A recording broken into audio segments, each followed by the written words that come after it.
Chapter 201. Fighting a pseudo-elite Minotaur. The powerful beast charged. Noah's first thought was relief, assuming the Minotaur was targeting its wounded counterpart to finish what it had started.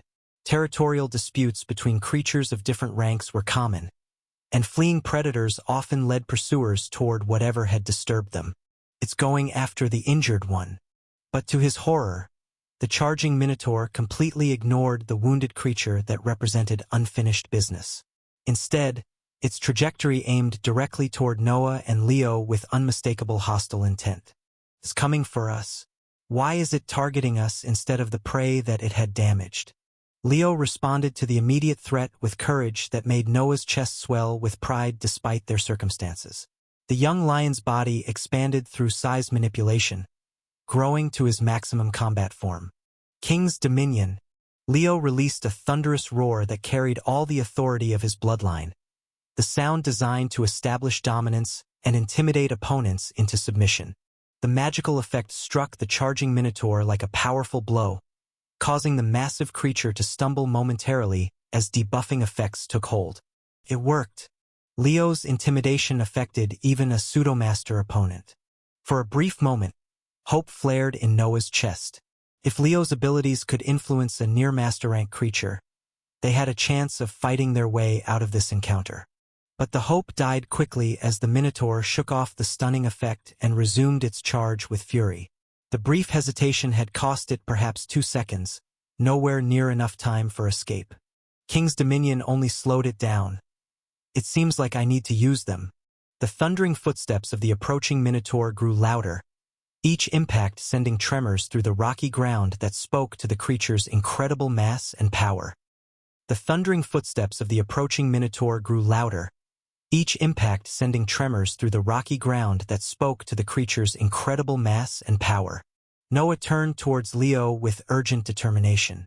"Leo, do you think we can take it on together?" Leo roared in frustration. Despite his pride as a golden mane and his new power, he didn't put on a bravado and gave his honest assessment. "Not yet, father. It's quite powerful. I've barely just entered the adept rank, and I don't think we can beat it alone. If I were given some time to consolidate my advancement, I would have torn it to shreds, but right now..." The young lion's admission confirmed what Noah had suspected. Despite Leo's abilities and superior bloodline, the gap between a fresh adept and a creature operating at pseudomaster levels was significant. Noah nodded with understanding before reaching into his storage ring. Time was running out, but he had resources that could alter the balance in their favor. He withdrew 2 loaves of healing bread and 2 bottles of iced tea, the magical items glinting. These items represented their best chance of survival. "Leo, catch!" Noah called out, immediately throwing 1 set toward Leo. The young lion caught the iced tea bottle in his mouth with ease, biting through the glass and consuming the magical liquid in one fluid motion. Then he caught the bread as it hit the ground, devouring it in a single gulp. The broken glass did not hurt him. In fact, it didn't even bother him. With the Minotaur only seconds away, Noah didn't have time to savor the drink's peachy flavor. He quickly starts pouring the iced tea down his throat as quickly as possible. The healing bread followed immediately, its healing properties flooding through his body as the final seconds before impact ticked away. The enhancement effects kicked in simultaneously for both fighters. Their mana reserves expanded while regeneration rates accelerated dramatically. Their health recovery increased by 30%, providing sustained combat capability that would last for 10 crucial minutes. The Minotaur arrived just as they finished their emergency preparation, its massive pressure bearing down on them with a club raised for a devastating overhead strike aimed directly at Leo. Leo didn't back down from the confrontation, meeting the Minotaur's aggression with aggression. His temporary enhancements gave him the confidence to engage directly. Savage Rift Claw. Leo's technique erupted with power as the mana enhancements amplified his natural abilities. His claws tore through the air as they intercepted the Minotaur's club strike. The collision between Leo's claws and the club created a shockwave that sent both combatants sliding backwards across the rocky terrain. Noah, who had been closing the distance, seized the opening created by Leo's bold counterattack, his high agility carrying him around the Minotaur's flank while its attention focused on the young lion. Wind manipulation accelerated his movement while aura enhancement strengthened his blade strikes. The zealous quick blade erupted with power as Noah targeted the creature's exposed side. Slash! Noah's sword found its mark on the Minotaur's torso, drawing dark blood that confirmed the Minotaur's vulnerability to his attacks. I have enough power to deal damage. That's good to know. Noah had spent a good portion of his mana on enhancing that attack. It was by no means an ordinary apprentice attack. The pseudo-master rank creature roared in pain and fury, spinning to face this new threat that sneaked up on it.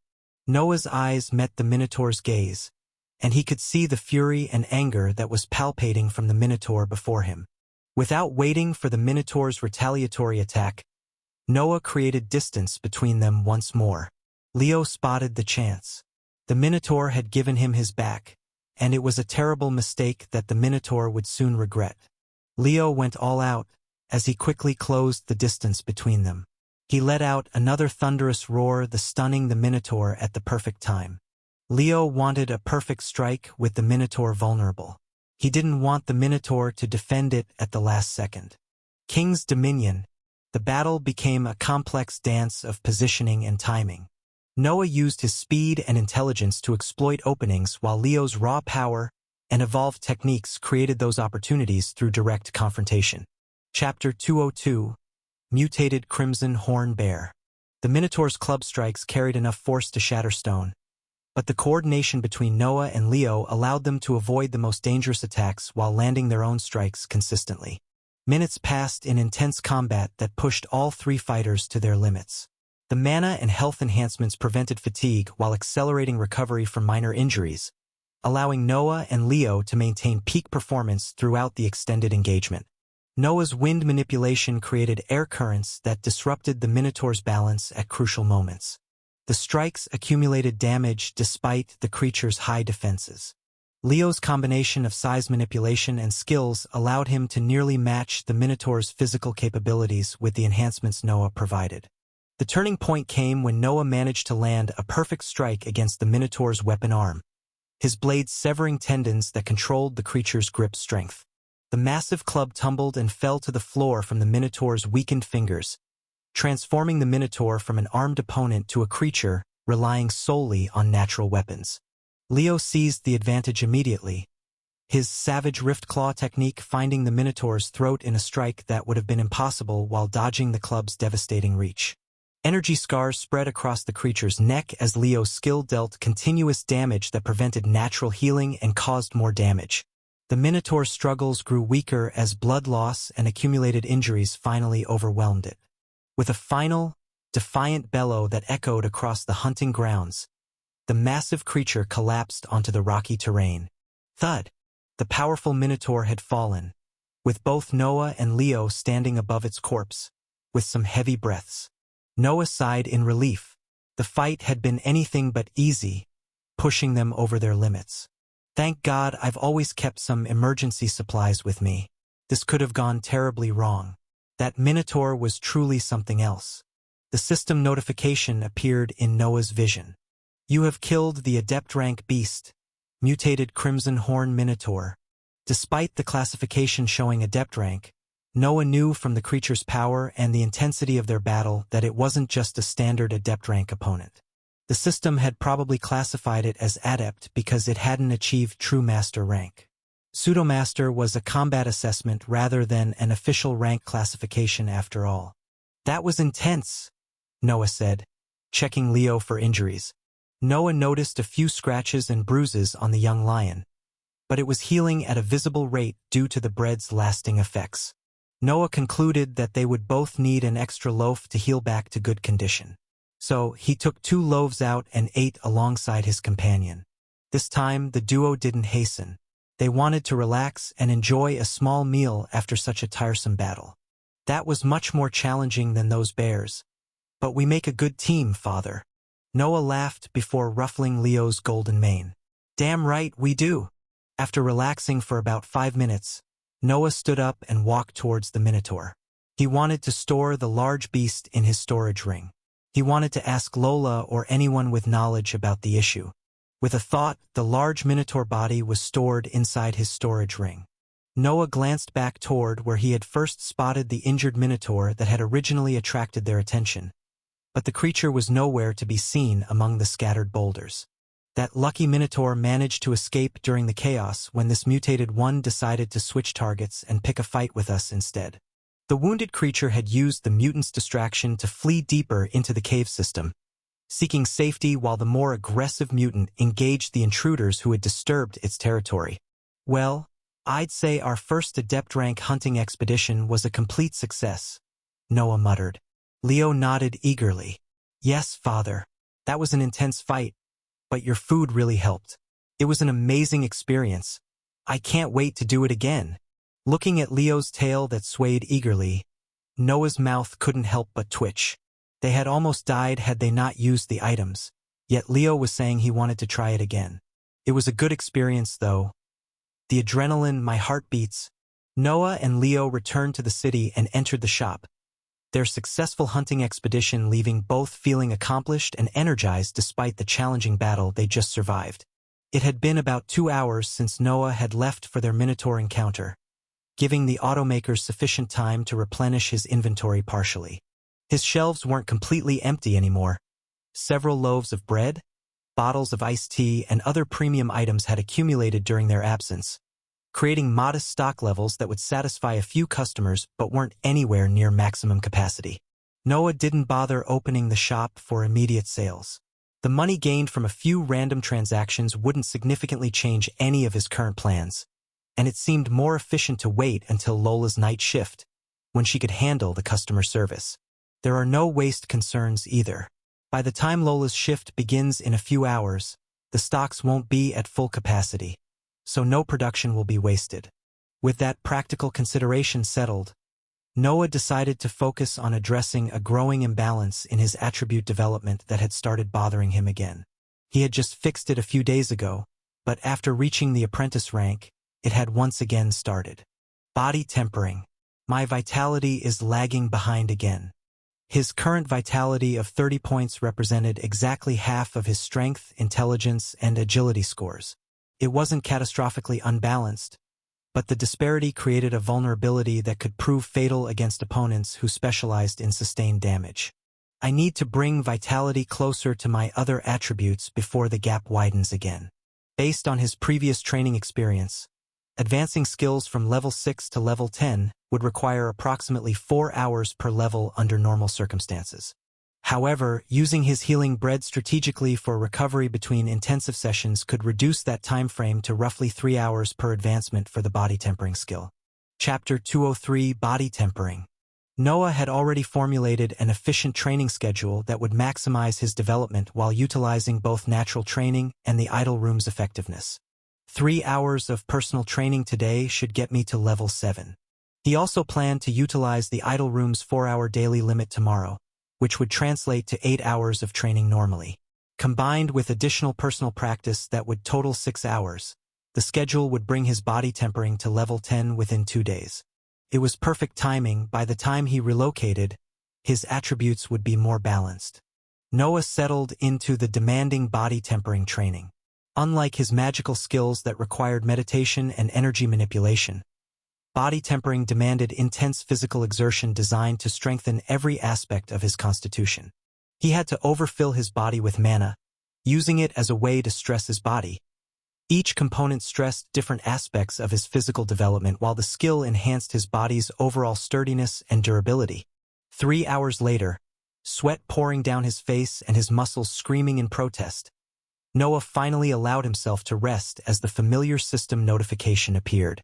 Your skill body tempering has reached level 7. Noah stood up slowly, his body aching from the intensive training session.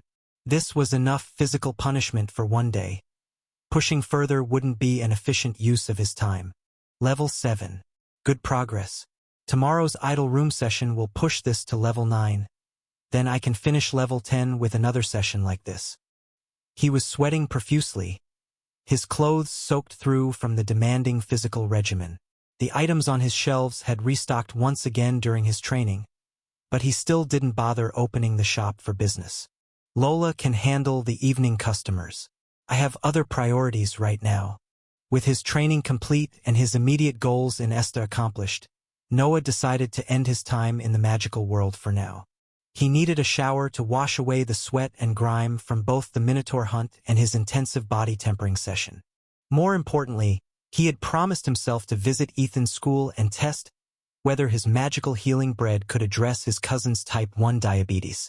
The experiment represented both a potential cure for family and valuable data about his product's effectiveness against chronic conditions. Noah grabbed 2 loaves of bread from his restocked shelves, one for testing with Ethan, and one as backup in case the one proved insufficient for addressing such a complex medical condition. With his supplies secured and his immediate goals in ESTA complete, Noah stepped through the portal and appeared in his Earth home. Inside his house, Noah headed straight to the shower, his body still aching from the intensive body tempering session and carrying the lingering sense of combat from their Minotaur encounter. The hot water felt incredible against his tired muscles, washing away sweat, dirt, and the physical evidence of his magical world adventures. Steam filled the bathroom as he took his time, allowing the heat to soothe his body. This is one of the things I miss most when I'm in the other world.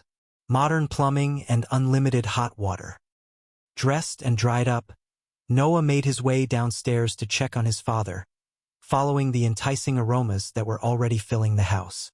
His father was in the kitchen cooking their lunch, moving around the kitchen with confidence.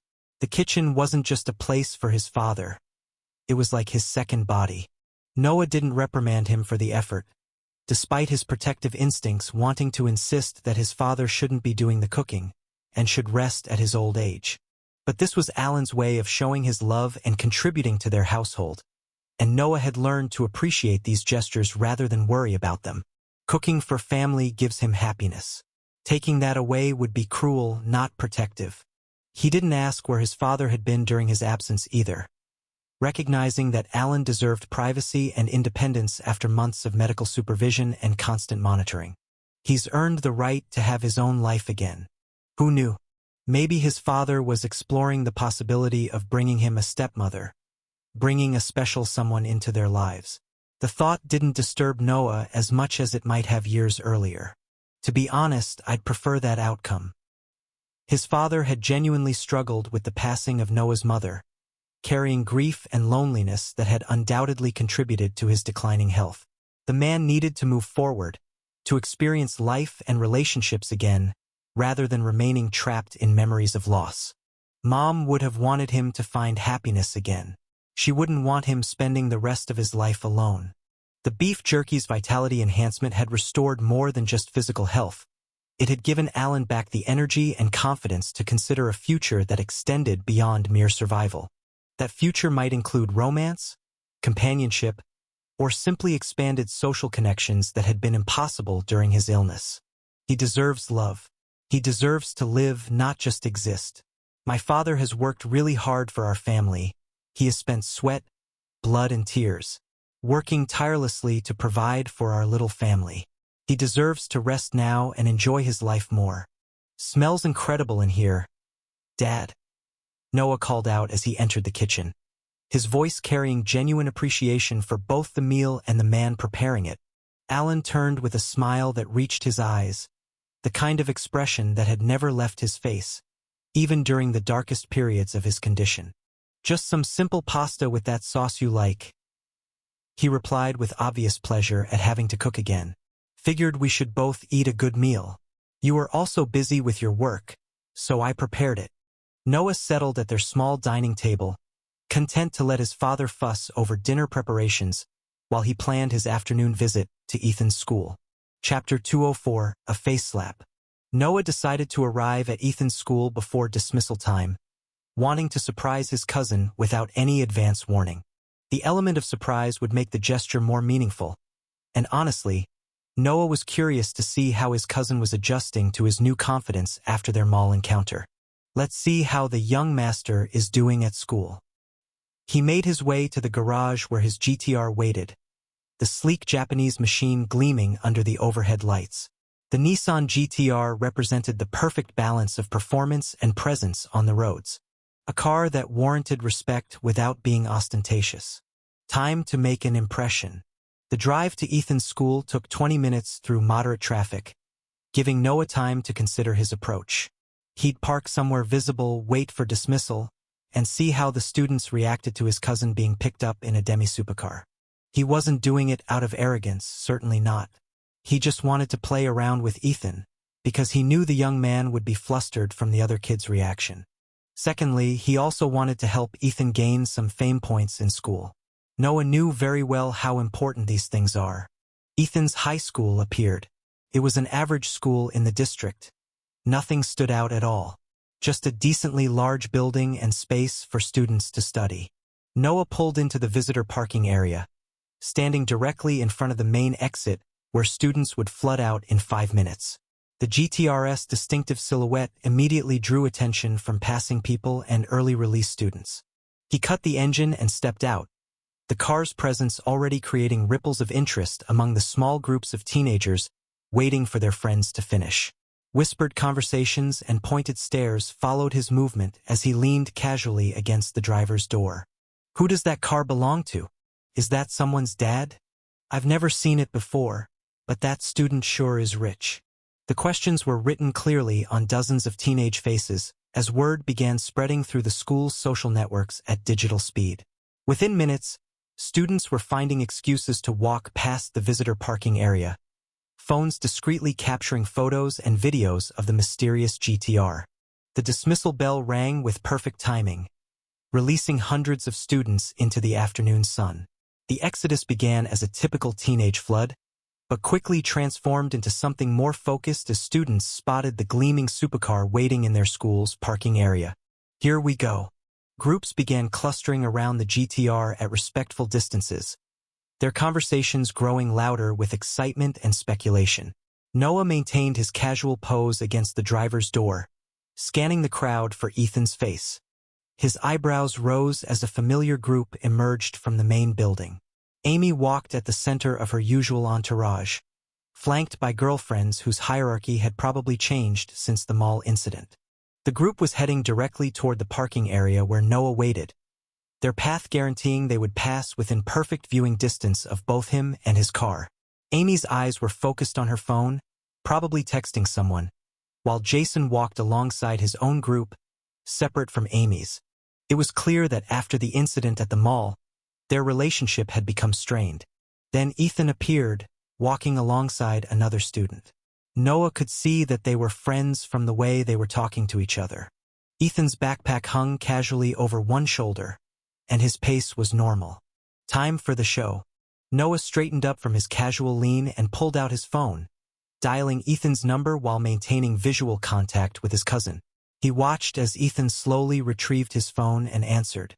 "Look at the parking lot," Noah said with a smile, watching as Ethan slowly raised his head from his conversation. "Ha! WH." Ethan's eyes widened in shock as he spotted Noah leaning against the GTR, the phone pressed to his ear with an unmistakable grin. "Noah? What are you? How did you?" Ethan stammered into the phone, his voice carrying across the parking area. "I've come to pick you up," Noah replied, ending the call and pushing off from the car. The effect on the surrounding students was immediate and dramatic. "Wait, isn't this the streamer?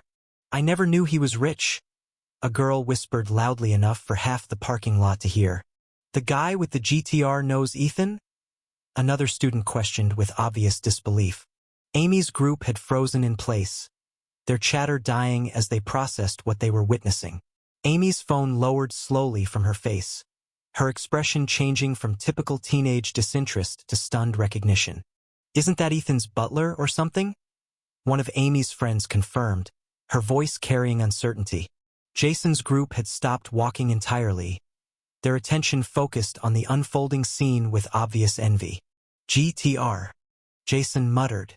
Ethan began walking toward Noah, his friend following with wide eyes and obvious curiosity about this unexpected development.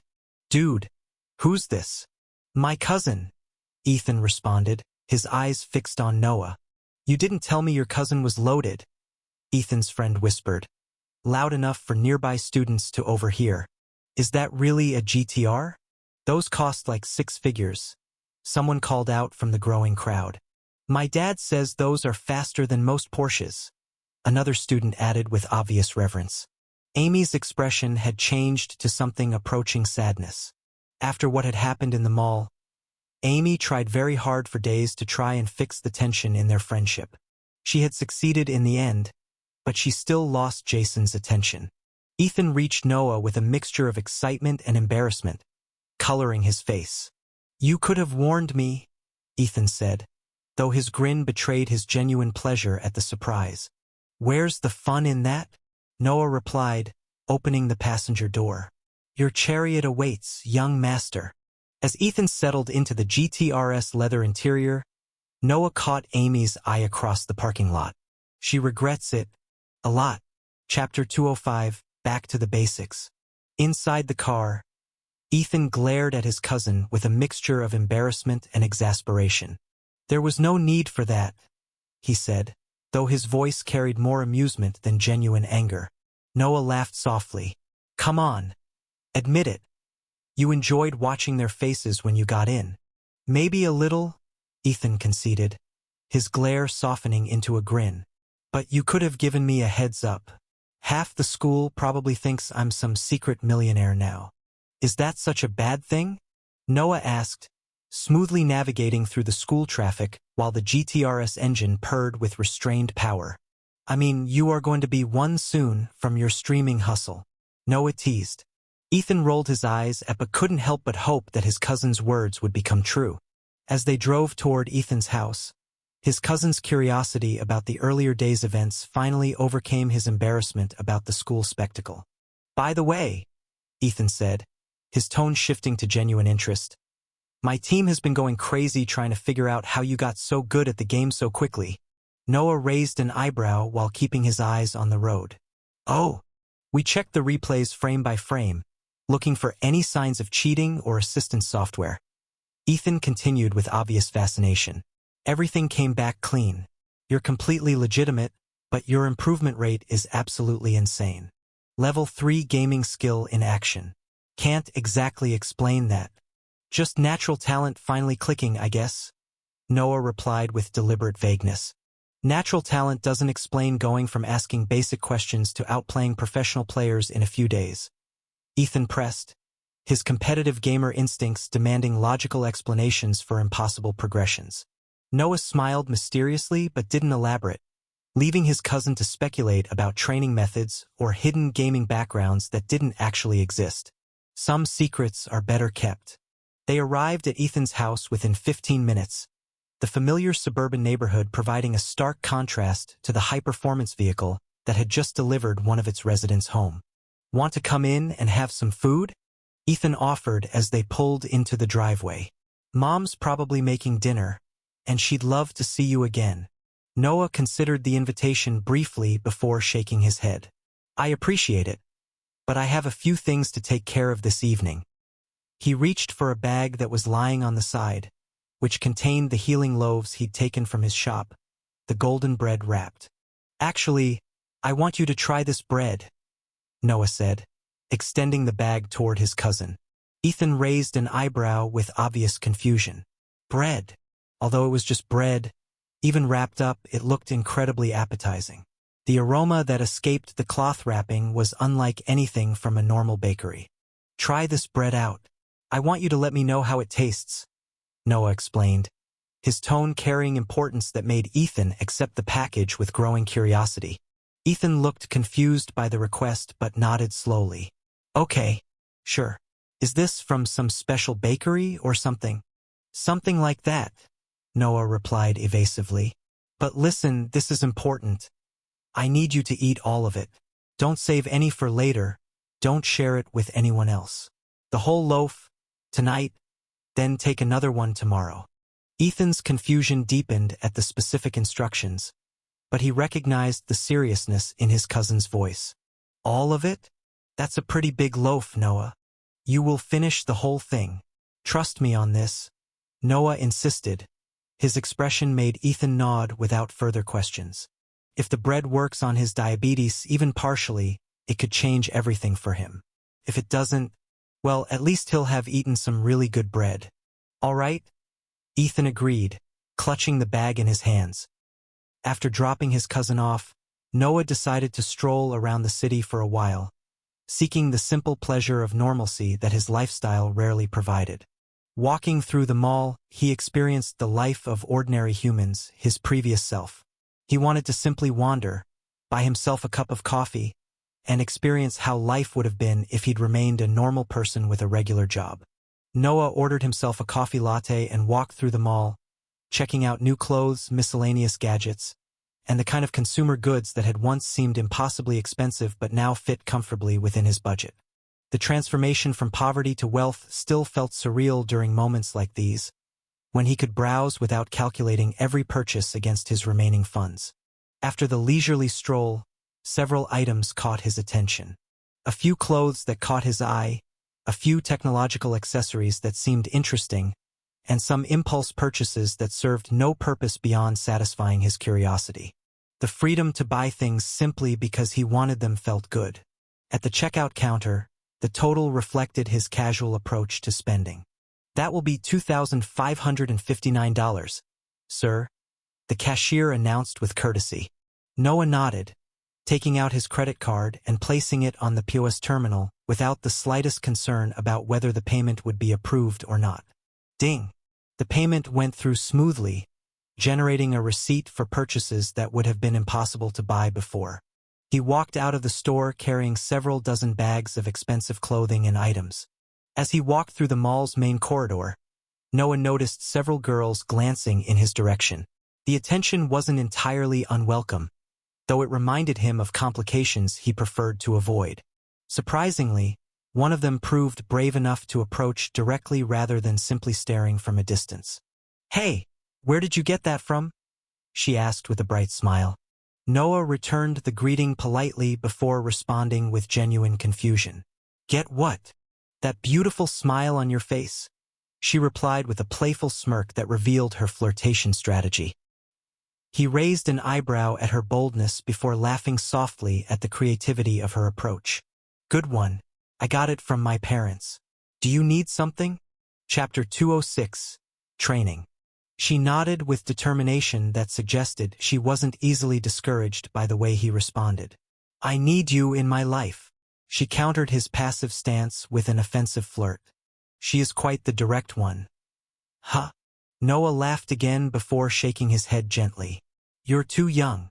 With that polite dismissal, he continued walking, hoping to avoid the complications that dating represented in his current circumstances. The girl was certainly beautiful. He could tell she was probably only a year or two younger than him at most, which wouldn't normally present an issue. The real problem was his own emotional barriers.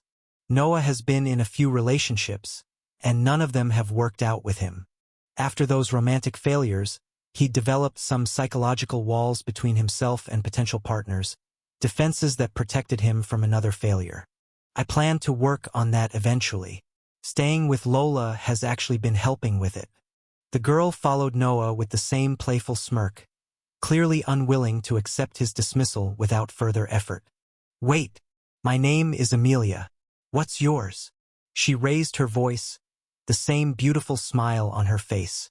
"Noah," he replied automatically as he continued walking, hoping that his dismissal would discourage her persistence.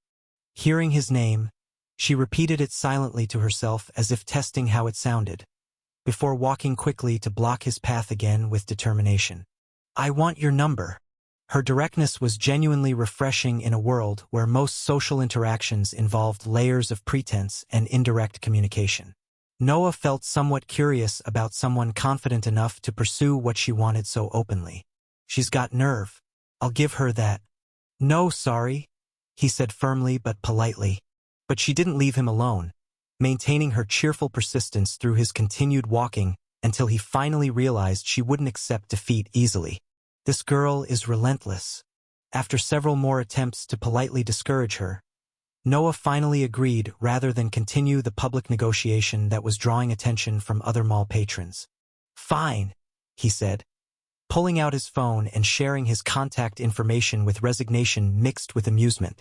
After successfully obtaining his number, Amelia smiled with genuine beauty that transformed her entire face from merely pretty to genuinely striking. "You won't regret it," she promised with confidence that suggested she was accustomed to getting what she wanted. With that declaration, she turned and left with obvious satisfaction, leaving Noah standing among his shopping bags with mixed feelings about the encounter. "We'll see about that." Noah returned home and ate dinner with his dad. The sun had already set during his various activities, painting the house in the warm glow of evening light. Without much left to accomplish for the day, Noah retreated to his bedroom and lay on the bed, allowing his body to finally relax. He wasn't tired physically, but he just wanted to lie down and exist. He spent some time scrolling through his phone, catching up on messages and social media updates that reminded him of the ordinary world that most people inhabited without knowledge of magical realms. Normal life seems so mundane when viewed from the outside. After relaxing for a while and letting his mind wander through the day's events, Noah decided he wasn't quite ready for sleep. His wind manipulation skill still needed attention. He hadn't trained it at all today, focusing instead on body tempering and hunting with Leo. Might as well make productive use of the evening hours. Entering his shop through the familiar portal, Noah immediately noticed Lola behind the counter, serving a customer with the courtesy and expertise that made her an invaluable employee.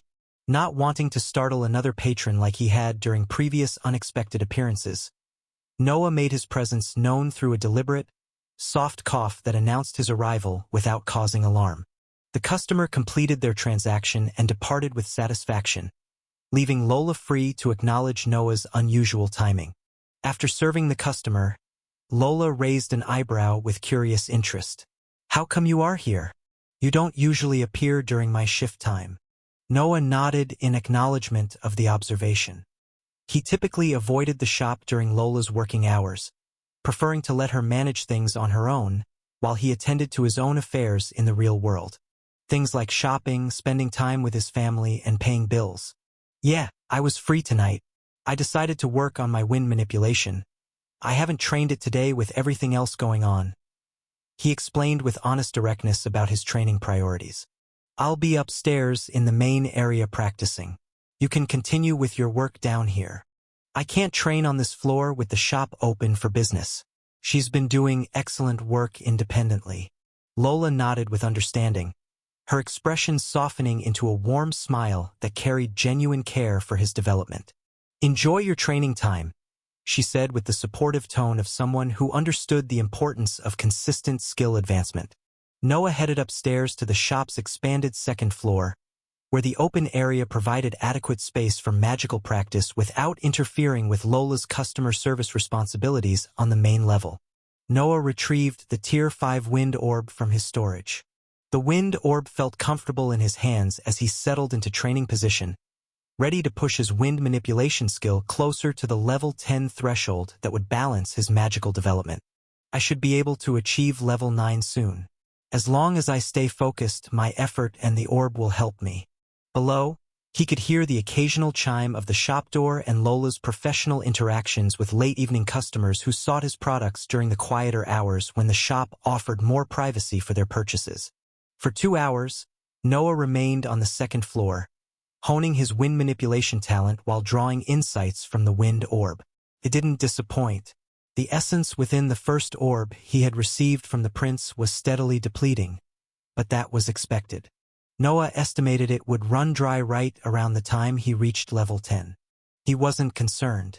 He still had 4 more wind orbs stored in his ring, and if those ran out, he'd simply switch his daily earnings back from dollars to wind orbs again.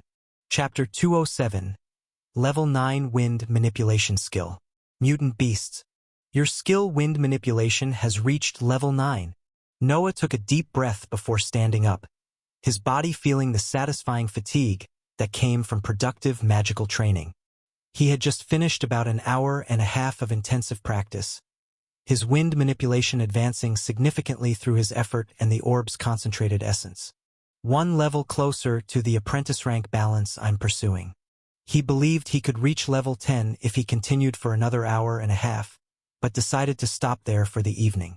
It was enough training for one day. Even at his current level of strength, extended magical practice remained mentally straining. I don't want to become a workaholic. I'm already working hard enough as it is. The balance between advancement and burnout required careful management, especially when juggling training across multiple skills and worlds simultaneously. Noah went downstairs to the main floor and found Lola organizing inventory behind the counter. No customers were present at the moment, giving him the perfect opportunity to ask about something that had been weighing on his mind since his hunting expedition with Leo.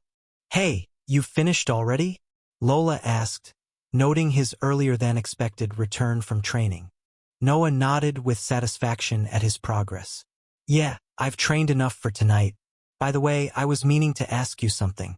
What do you know about mutated beasts?" Lola's eyebrow rose with immediate interest. "You encountered one?" Her reaction suggests they're as significant as I thought. "Yes.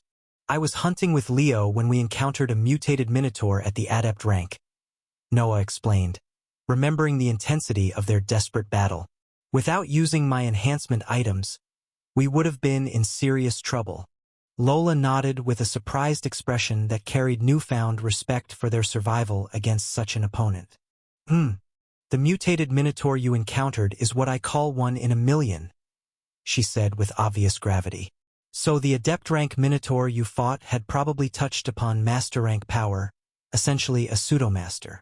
Noah nodded. He already knew that. "As for why they appear, it's completely random. At least that's what current knowledge suggests," Lola continued, clearly having some knowledge in the subject. "They're incredibly powerful and possess incredible value to those who can defeat them." Her expression shifted to curiosity as she asked the crucial question. "You didn't leave the body behind, did you?" Noah shook his head with satisfaction at his foresight. "I have it stored with me." "Good," Lola replied with obvious approval. "Some of their body parts can be used to forge weapons or create powerful healing potions. The materials from mutated beasts often carry properties that normal specimens lack entirely. But mutated beasts are most sought after for their cores. Using a mutated core in specific rituals could potentially allow you to learn a skill from that minotaur. The chance is relatively low, but it exists, and skills are incredibly valuable, especially unique abilities that can't be learned through normal training methods. Learning skills from defeated enemies. That sounds incredibly useful even with low success rates." Noah's interest peaked as he considered what he had just learned. Skills represented permanent advancement that couldn't be purchased or replicated, making even a small chance at acquiring new abilities worth pursuing. How would someone go about extracting the core and attempting this skill learning process? He asked with obvious fascination. "It's actually quite simple. The same way you use the wind orb to gain insights on the wind element, you do the same with a beast core. Instead of wind manipulation, you get insights on the skills of the minotaur," Lola explained with a patient tone. "But to be honest, you should sell it instead of using it to learn a skill. Not only is the probability of learning the skill low, but the skills aren't really useful for someone in your position. These cores are primarily valuable for people who are lacking in specific departments." Lola gestured as she explained the typical use cases. For example, swordsmen might use it to try comprehending a defensive skill, or a tank would use it to learn an offensive ability since they don't have natural talent for that type of technique. "This doesn't really apply to you. You are quite versatile, which is a talent in of itself." "She's right. I already have balanced offensive and defensive capabilities." Noah nodded in agreement with her analysis. He possessed skills for both defense and attack across multiple disciplines: swordsmanship, magic, and aura manipulation. Adding a minotaur's brutal charging techniques wouldn't significantly enhance his already diverse skill set. "That's true. How much would it be worth if I sold it?" he asked, his merchant instincts focusing on the practical value of their hard-won prize. "I wouldn't recommend selling it in the human kingdom," Lola warned before explaining. "You'd lose out on a lot of potential profit here. However, if you sell it in the right place, you could earn yourself some decent profit, around 300 to 400 golden coins." $30,000 to $40,000 for one mutated core. That's a good return on investment for a hunting expedition. Noah nodded with satisfaction at the figure. Not bad at all. The amount represented some decent income. Much better than trying to learn skills I don't actually need. Noah sat down, speaking to Lola for a while and playing around with Leo as customers filed in. Got what they wanted before leaving. After spending about 10 minutes with them, Noah stood up. All right, I'm gonna go to sleep now. Enjoy your shift. Lola's expression suddenly died down as if she were incredibly upset. Aw, you are going to sleep without me. All right, see you, Noah said, before leaving the store and heading back to Earth. Seeing him disappear, Lola chuckled. He is so cute. I wonder when he will open up to me, she whispered to herself before a customer opened the door and entered. Good evening. Can I get my usual order of bread and iced tea? The man asked politely, having been a regular customer for some time. Of course, Lola responded. Thank you. Chapter 208. Level 8 Body Tempering. Daily income available. You have received $355,000. Waking up to a message telling him he had been given $350,000 without doing anything certainly felt good, making him feel refreshed for the day ahead. This will never get old. Noah ate breakfast, spent quality time with his father discussing their respective plans for the day, and then entered the magical world when his schedule aligned with optimal timing. Good morning, boss. You look as handsome as ever. Lola's melodious voice greeted him the moment he appeared in the shop, her playful tone and smile carrying warmth that had become part of their daily routine. Noah shook his head wryly at her consistent flirtation. Good morning, Lola. You look as beautiful as ever, too. He returned the teasing with equal measure. She blushed charmingly before waving her hand dismissively. Stop it, you're making me blush. Noah immediately steers the conversation toward safer professional territory. So, how was everything during your shift? Lola chuckled at his predictable reaction before returning to serious work mode. She smiled before cheerfully relaying what had happened during her shift. Everything went perfectly. Sold our daily allocation for bread and iced tea. 96 loaves went to public customers, 48 iced teas as well. The same quantities were sold to the institutional representatives who came by just a few minutes ago. Consistent sales. The regular customers have established reliable purchasing habits. Noah nodded with satisfaction as he accessed his updated status information. Host: Noah Carter. Age 28. Shop Level 2. Daily revenue: $355,000 or equivalent.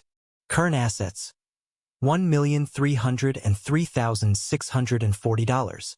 Shop points: 12,560. Attributes: Strength, 60. Vitality, 30. Intelligence, 60. Agility, 60. Skills: Swordsmanship, Level 10. Mana Control, Level 10. Aura, Level 10. Wind Manipulation, Level 9. Body Tempering, Level 6. Surviving on Ramen, Level 3. Cooking, Level 3. Finance, Level 3. Gaming, Level 3. Programming, Level 2. Nearly $1 million in assets again. Shop points are climbing steadily toward the next milestone. Then he checked his automaker progress to assess production efficiency and upgrade timelines. Auto Iced Tea Maker Level 4. Production rate 4/HR. Max stock 96 progress 260/400. Auto Baker Level 5. Production rate 16/HR. Max stock 192 progress 48/1000. Baker reached Level 5. Excellent progress on the core products that drive most of our shop points up. As for the premium items that came with his Level 2 shop, protein bars, beef jerky, rice cakes, and energy drinks, their automakers remained at Level 1 with no progress during the night shift. He would sell the accumulated stock later to the kingdom's powerful practitioners who could afford such expensive enhancement items. Premium sales events generate massive revenue, which I need to buy my next premium items. Noah knew that he was unable to use the idle room now. The cooldown had yet to end. So, he chose to practice body tempering while waiting for premium stock to accumulate sufficiently for another major sales event. "You can close the shop now, your shift is ending in a few minutes," Noah instructed Lola. "I won't open the shop early today. I need to advance my body tempering skills while waiting for stock to refill. There is no point in opening the shop with no stock." Lola nodded with understanding. "That makes sense, it's better to use that time to train. Training time should never be wasted." Noah headed to the second floor's open training area and settled into the demanding exercises that characterized body tempering advancement. The routine was grueling but necessary for balancing his development. 3 hours later, he opened his eyes after completing an intensive session that left his muscles aching, but his vitality was now closer to level 10. Your skill body tempering has reached level 8, but instead of finding himself alone in the second floor area, Noah discovered Lola sitting cross-legged in front of him, simply staring with her wide, beautiful ruby eyes that glinted with obvious appreciation. How long has she been sitting there? Noah rolled his eyes before standing up, his voice carrying mock indignation. "What are you doing, you creep? Staring at a man practicing. When did you even get here? So sneaky." She chuckled with amusement. "Mind you, it's not any man. I'm only staring at you. Seeing you all focused and intense while training, it makes a girl feel things." "What kind of things?" Noah said, surprising himself with confidence. He couldn't let her gain the upper hand all the time. He had to tease back. Lola's ruby eyes sparkled with delighted surprise at his boldness, her smirk widening into something that made Noah gulp internally. "Do you want to find out?" She leaned forward slowly, closing the distance between them until she was an inch away from his face. Her sweet breath warmed his skin, making his pulse quicken involuntarily. Up close, Lola looked even more impossibly beautiful than usual. One could see her skin, which was flawless without the slightest imperfection, appearing softer than silk even without touching. Her ruby eyes held depths that seemed to pull him in, while her lips curved in a smile that promised secrets he'd never imagined. "Well?" she whispered, her voice barely audible but carrying enough heat to make the air between them feel electric.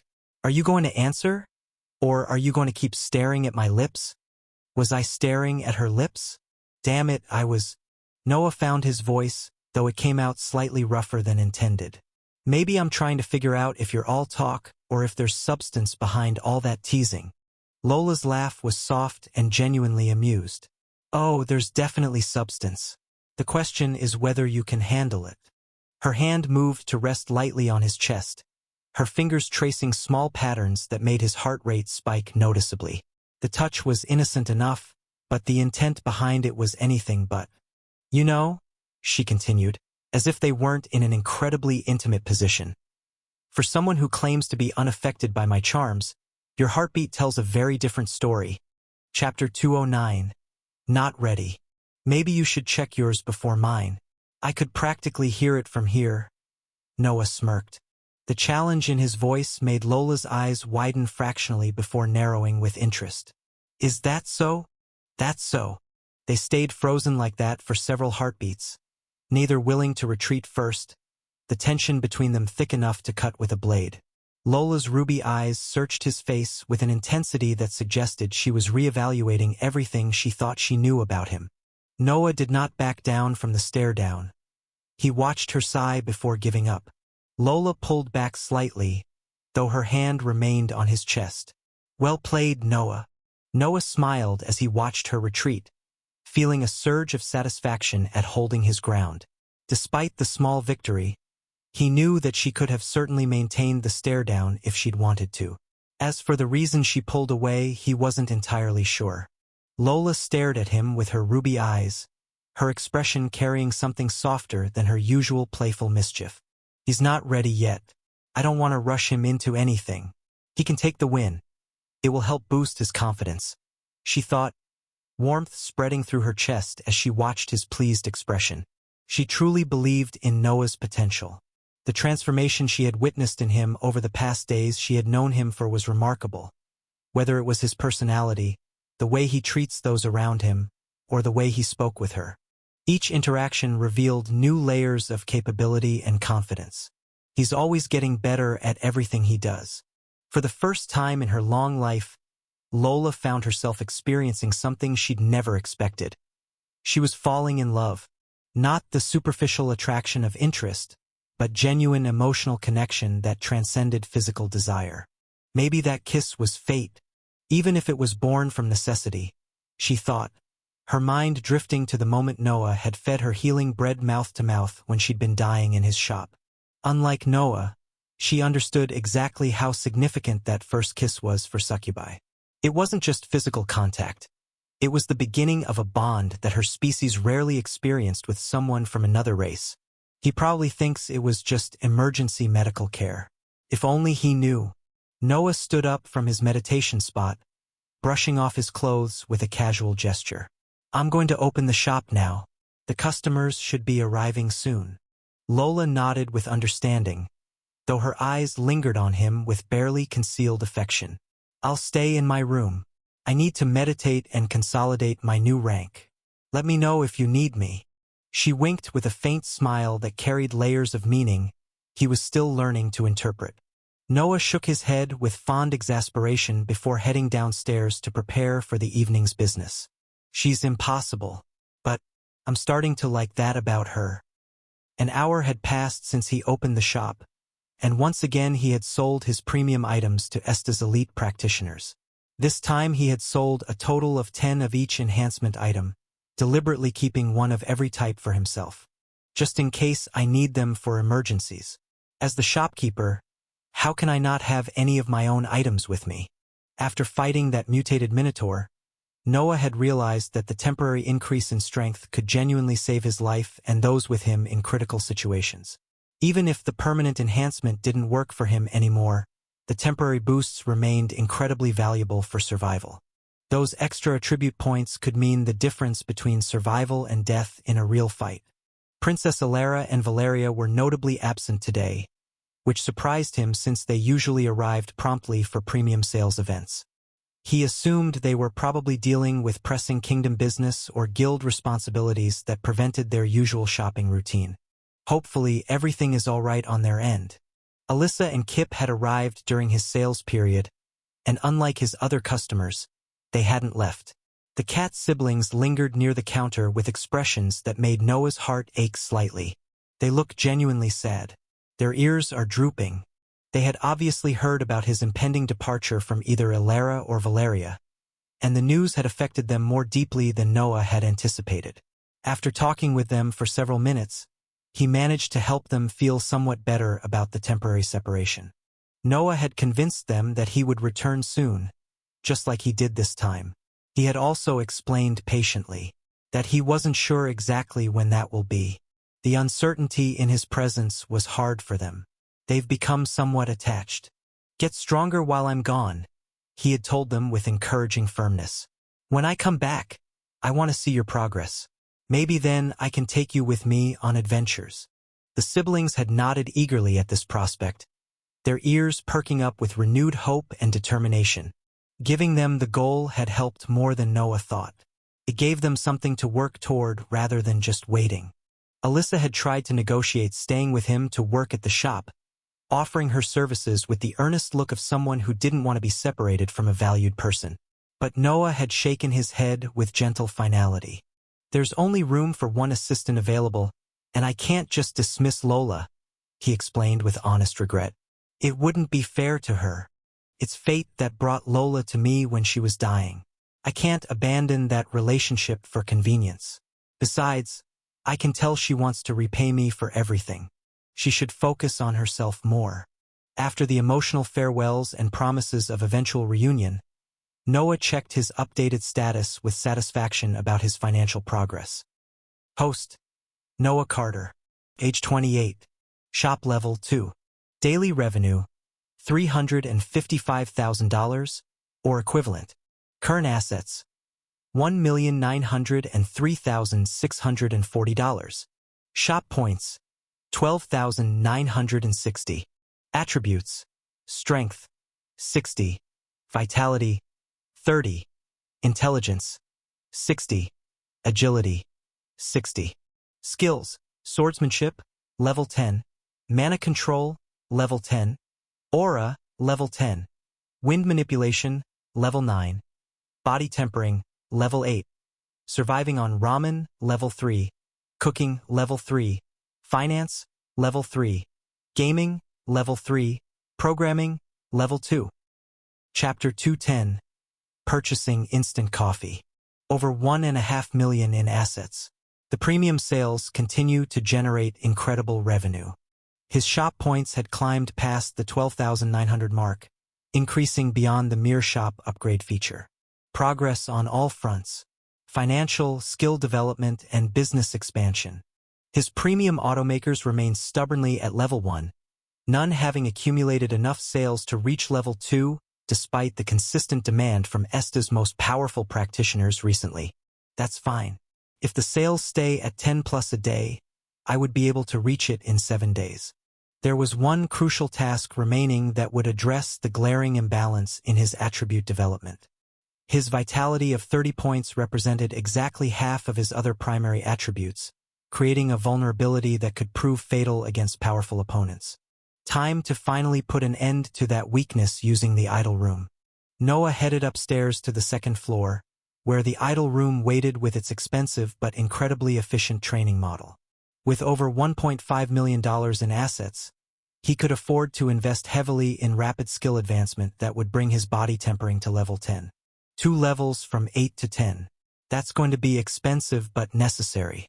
Opening the idle room's interface, Noah was reminded of the pricing structure that made each session a significant financial investment. Levels 6 to 10. $50,000 per hour, 2x speed multiplier compared to personal training. 4 hours in the idle room equals 8 hours of normal training. That should advance body tempering from level 8 to level 10. The total cost would be $200,000, a substantial amount, but one that his recent premium sales could easily cover without compromising his overall financial stability. $200,000 for balanced attributes. Worth every penny if it prevents me from dying due to low vitality. Noah confirmed the 4-hour training session, watching as his account balance decreased by the targeted amount. The idle room screen immediately displayed his avatar beginning intensive body tempering exercises that would strengthen every aspect of his constitution. The visualization showed his training avatar cycling through the training steps. Unlike normal training, the idle room's training did not make him feel any fatigue during the process. He was able to do whatever he wanted whilst feeling no side effects that came from training, which made it even more valuable than it is. As the session progressed, Noah couldn't help but feel anticipation. His body was going to become more resilient, more capable of withstanding damage and recovering from injuries. Would I be able to resist bullets once I reached the apprentice rank? It was an interesting thought. Even with his superhuman physical strength, Noah still didn't believe he could withstand a bullet with his current physical power. He could survive one, sure, but he couldn't reduce its damage by a lot. It would still injure him.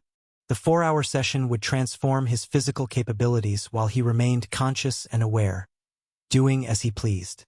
Soon, my vitality will match my other attributes. Then I'll be ready for whatever challenges the next world brings. With his avatar diligently training his body tempering skill in the idle room, Noah decided to finally purchase the next store item that had been tempting him since the day before. Item 5. Instant Coffee. Effects. Dramatically accelerates all recovery rates by 100% for 30 minutes. Grants enhanced focus, stronger immunity to mental attacks, and doubled comprehension speed for the 30-minute duration. Permanently increases intelligence by 30 upon first consumption. Price: $1 million. Noah checked his current balance after having paid $200,000 to the idle room for his intensive body tempering session. Current assets: $1,703,640. Still well over the $1 million threshold even after the training investment. Not bad. I'll still have over $700,000 once I buy it, Noah muttered before pressing the purchase button and acquiring the next item on his progression list. The permanent intelligence boost alone makes this worth the investment. The fact that there were 5 more items left beyond the instant coffee made Noah smile with anticipation. Just how many products would his shop eventually carry? What would his daily idle income look like once he had purchased and established income streams for every available item, just at level 2? Not to mention the daily sales revenue. The income potential is staggering. Do you have purchased the item? Instant coffee. The coffee materialized on his shelf the same way as every previous product introduction. Despite his eager desire to consume it immediately and claim the massive intelligence enhancement, he held back from using it right away. He had to sell the item to get the auto coffee, and the only person who could give him something worth the product would be Lola. He didn't disturb Lola since she was still consolidating her Grandmaster advancement in her room upstairs. The process required deep meditation that shouldn't be interrupted for non-emergency matters. She needs the privacy to complete her breakthrough properly. The instant coffee wasn't the only development that made him happy. The sheer quantity of bread that had accumulated during the past 4 hours was equally impressive. With an hourly production rate of 16 loaves, he had accumulated 64 fresh pieces during that time period. Noah calculated the potential and realized that if he could sell his items efficiently during the hours, he could achieve total sales of 384 loaves of bread in a single day.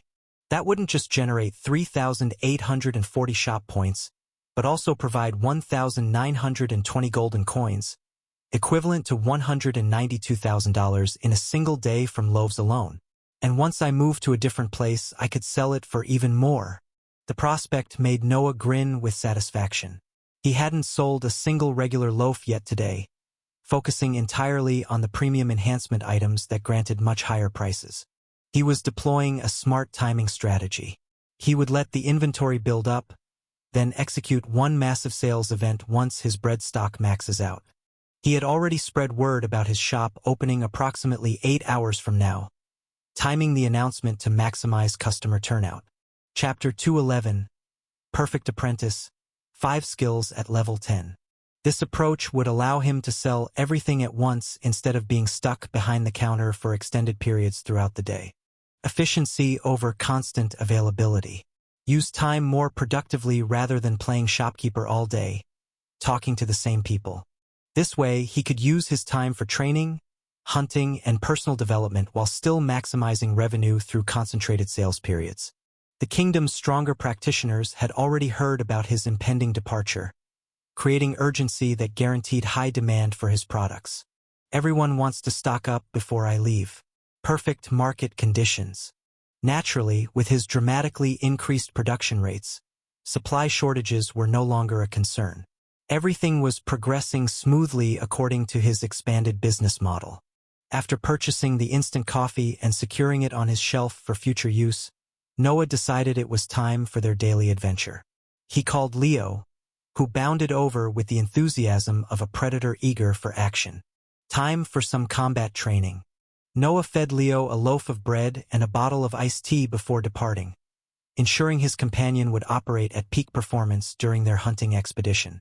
It was also his daily feed. An hour later, Noah and Leo made their way back to the shop, both feeling satisfied with their productive expedition. They had warmed up against some smaller creatures before encountering 2 normal minotaurs this time, not mutated specimens, but still formidable adept rank opponents. Standard minotaurs are much more manageable than that mutated monster we fought yesterday.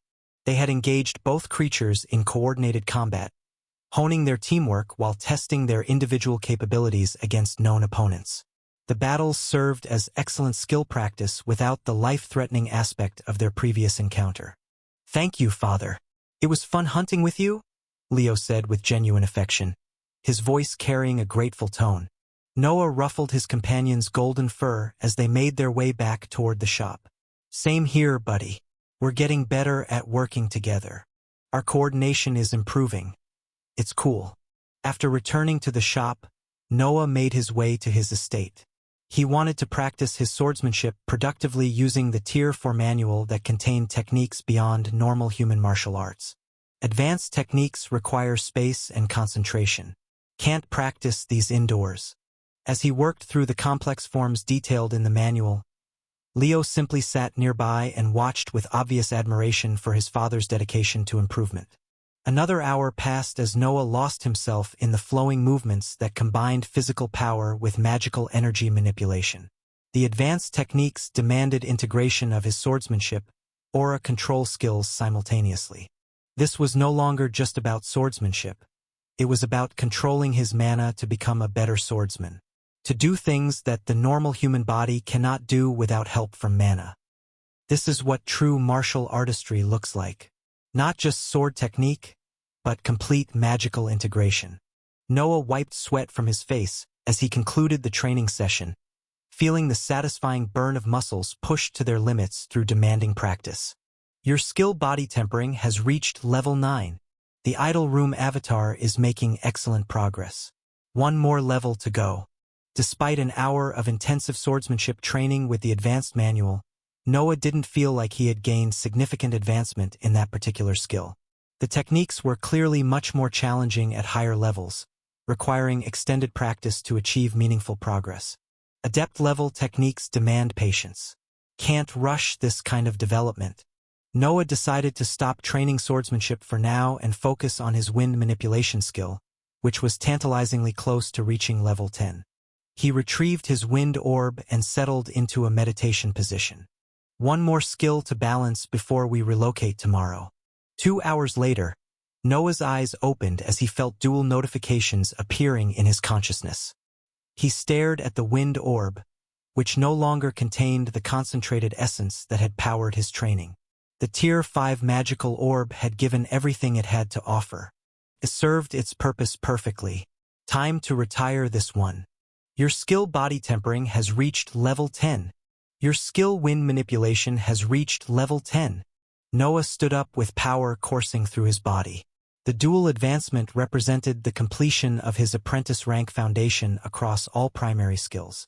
His combat power has once again jumped by another notch, making him more confident in tackling adept rank monsters at just the apprentice rank. He was fighting over his rank of power. His wind manipulation had reached the same level as his swordsmanship, mana control, aura skills, and body tempering skill, creating perfect harmony across his magical and martial capabilities. 5 skills at level 10. That's a perfect apprentice rank practitioner. I'm rounded across all attributes, and my attributes are better than other practitioners, considering that I'm using my items to improve my body from the foundational stages.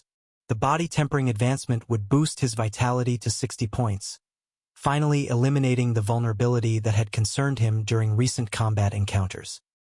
For hours later, the time for his grand opening had finally arrived.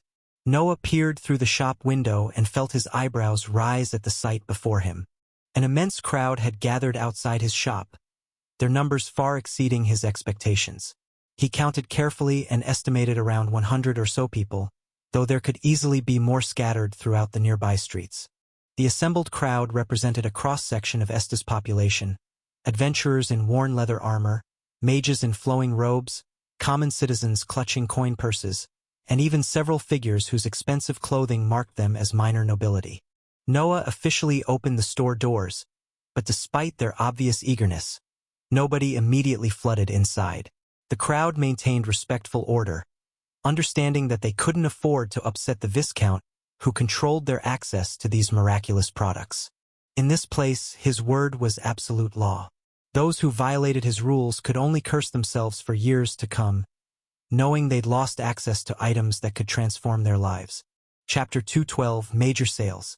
Good evening, everyone, Noah called out, his voice carrying across the assembled crowd. Before we begin, I need an accurate count of customers to ensure fair distribution. He moved through the crowd, counting each person quickly. The process took a few minutes with his current capabilities, and the crowd's neat cue, the process would establish an order that would prevent chaos during the actual sales. After completing his survey, Noah discovered there were actually 110 people present, a more manageable number that aligned better with his available inventory. His current stock consisted of 192 loaves of bread and 48 bottles of iced tea, accumulated through hours of continuous automaker production. The mathematics was straightforward but required some basic planning. With 192 loaves and 110 customers, He could allow some people to purchase 2 loaves while limiting others to 1, ensuring everyone present received at least one of his magical loaves. "Listen carefully," Noah announced to the crowd. "I have enough bread for everyone, but distribution will be managed to ensure fairness. Some of you may purchase 2 loaves, others will be limited to 1, based on your queue number. Those who came earlier have an advantage." Murmurs of appreciation rippled through the crowd. They had expected potential shortages or people mass buying, not guaranteed access for every person present. As for the iced tea, supplies are more limited, so it will be first come, first served. The iced tea garnered less demand than the bread anyway, being primarily useful for mages and magical practitioners rather than the general population. Noah returned inside his shop and began serving customers in an orderly fashion, processing purchases quickly and efficiently. The first several transactions proceeded smoothly, adventurers purchasing bread for upcoming expeditions, families buying healing supplies for elderly relatives, and young mages investing in iced tea to enhance their magical development.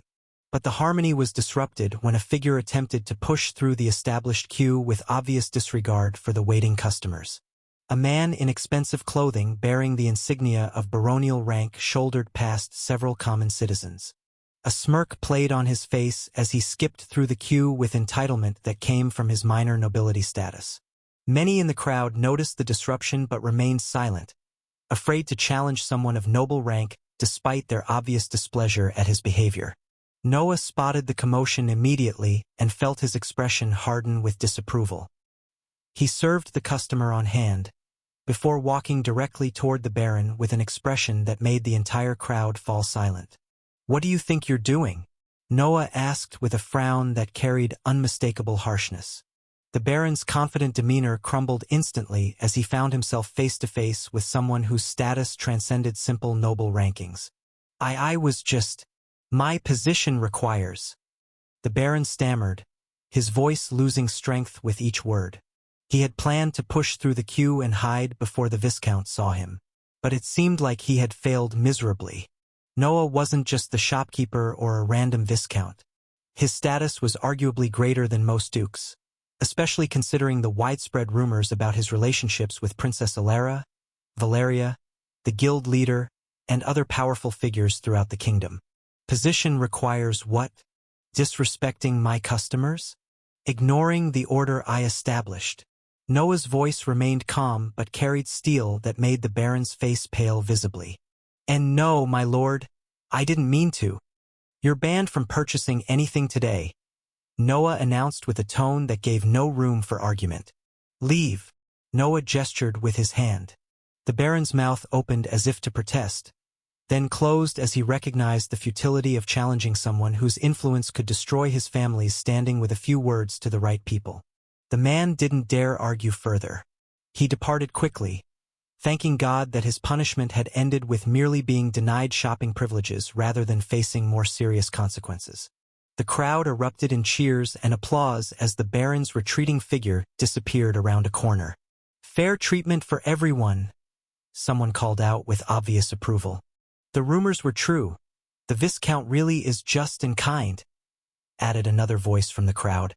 "A noble who treats common folk with respect has a noble character," declared a middle-aged woman whose gratitude was written clearly across her face. The incident had transformed Noah's reputation once again.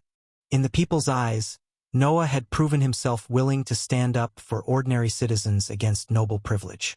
Word of the confrontation would spread throughout Esta within hours, cementing his position as the favorite noble alongside the royal family itself. Unlike other aristocrats who demanded deference based on bloodline, Noah had earned respect through consistent fairness and genuine care for his customers' well-being.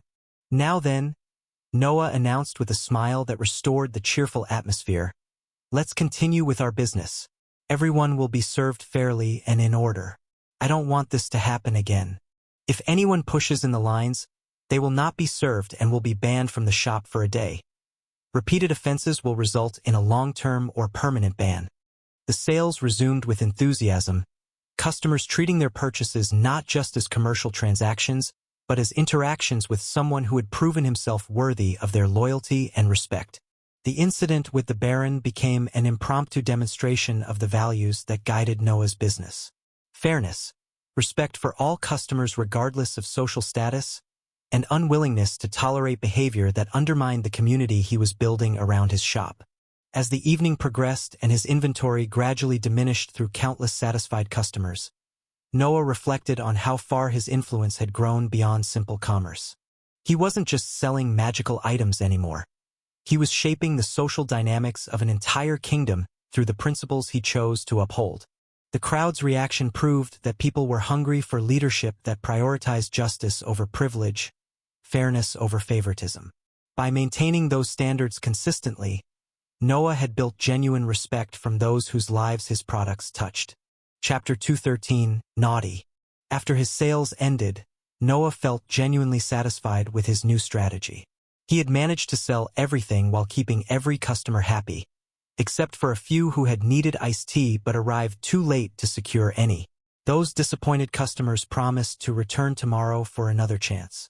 The streamlined approach had proven far more efficient than his previous method of keeping the shop open continuously throughout the day. Concentrated sales periods allowed him to maximize revenue while freeing up time for training and personal development. Despite its efficiency, he didn't plan on doing this every day, especially in new territories where he wanted to build more trust and loyalty with his customers. Noah checked his updated status with satisfaction at the improvements across multiple metrics. He had sold all 192 bread loaves and 48 bottles of iced tea during the evening rush, generating substantial revenue and shop points. The iced tea inventory was now completely depleted, except for the institutional reserves needed for tomorrow's representatives. Princess Alera's court mages and Valeria's guild members had established daily purchasing agreements. This meant Lola's overnight shift would focus entirely on selling the second batch of 192 bread loaves that would accumulate through continued automaker production. Host: Noah Carter. Age 28.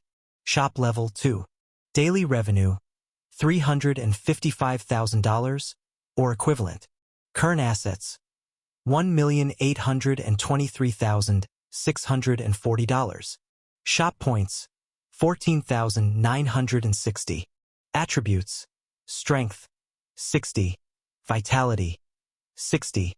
Intelligence, 60. Agility, 60. Skills: Swordsmanship, Level 10. Mana Control, Level 10. Aura, Level 10. Wind Manipulation, Level 10. Body Tempering, Level 10. Surviving on Ramen, Level 3. Cooking, Level 3.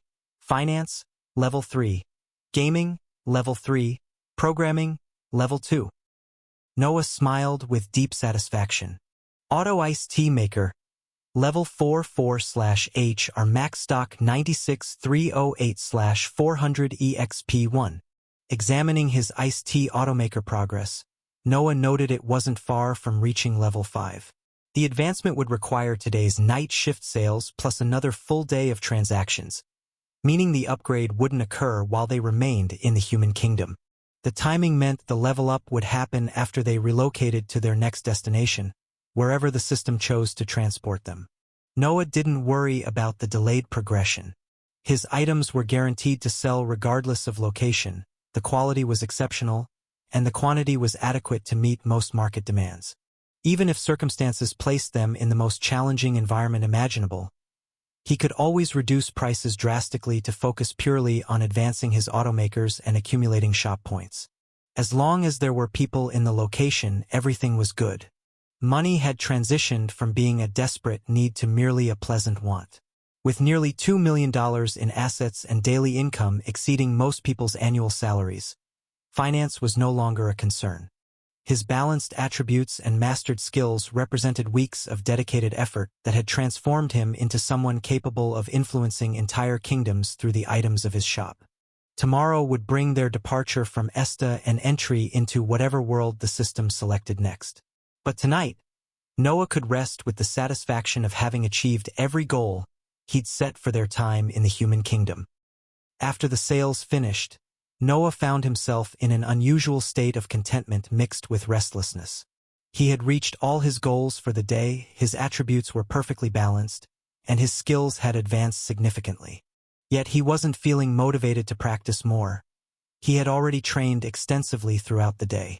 Maybe I'm finally learning the importance of rest between intensive sessions.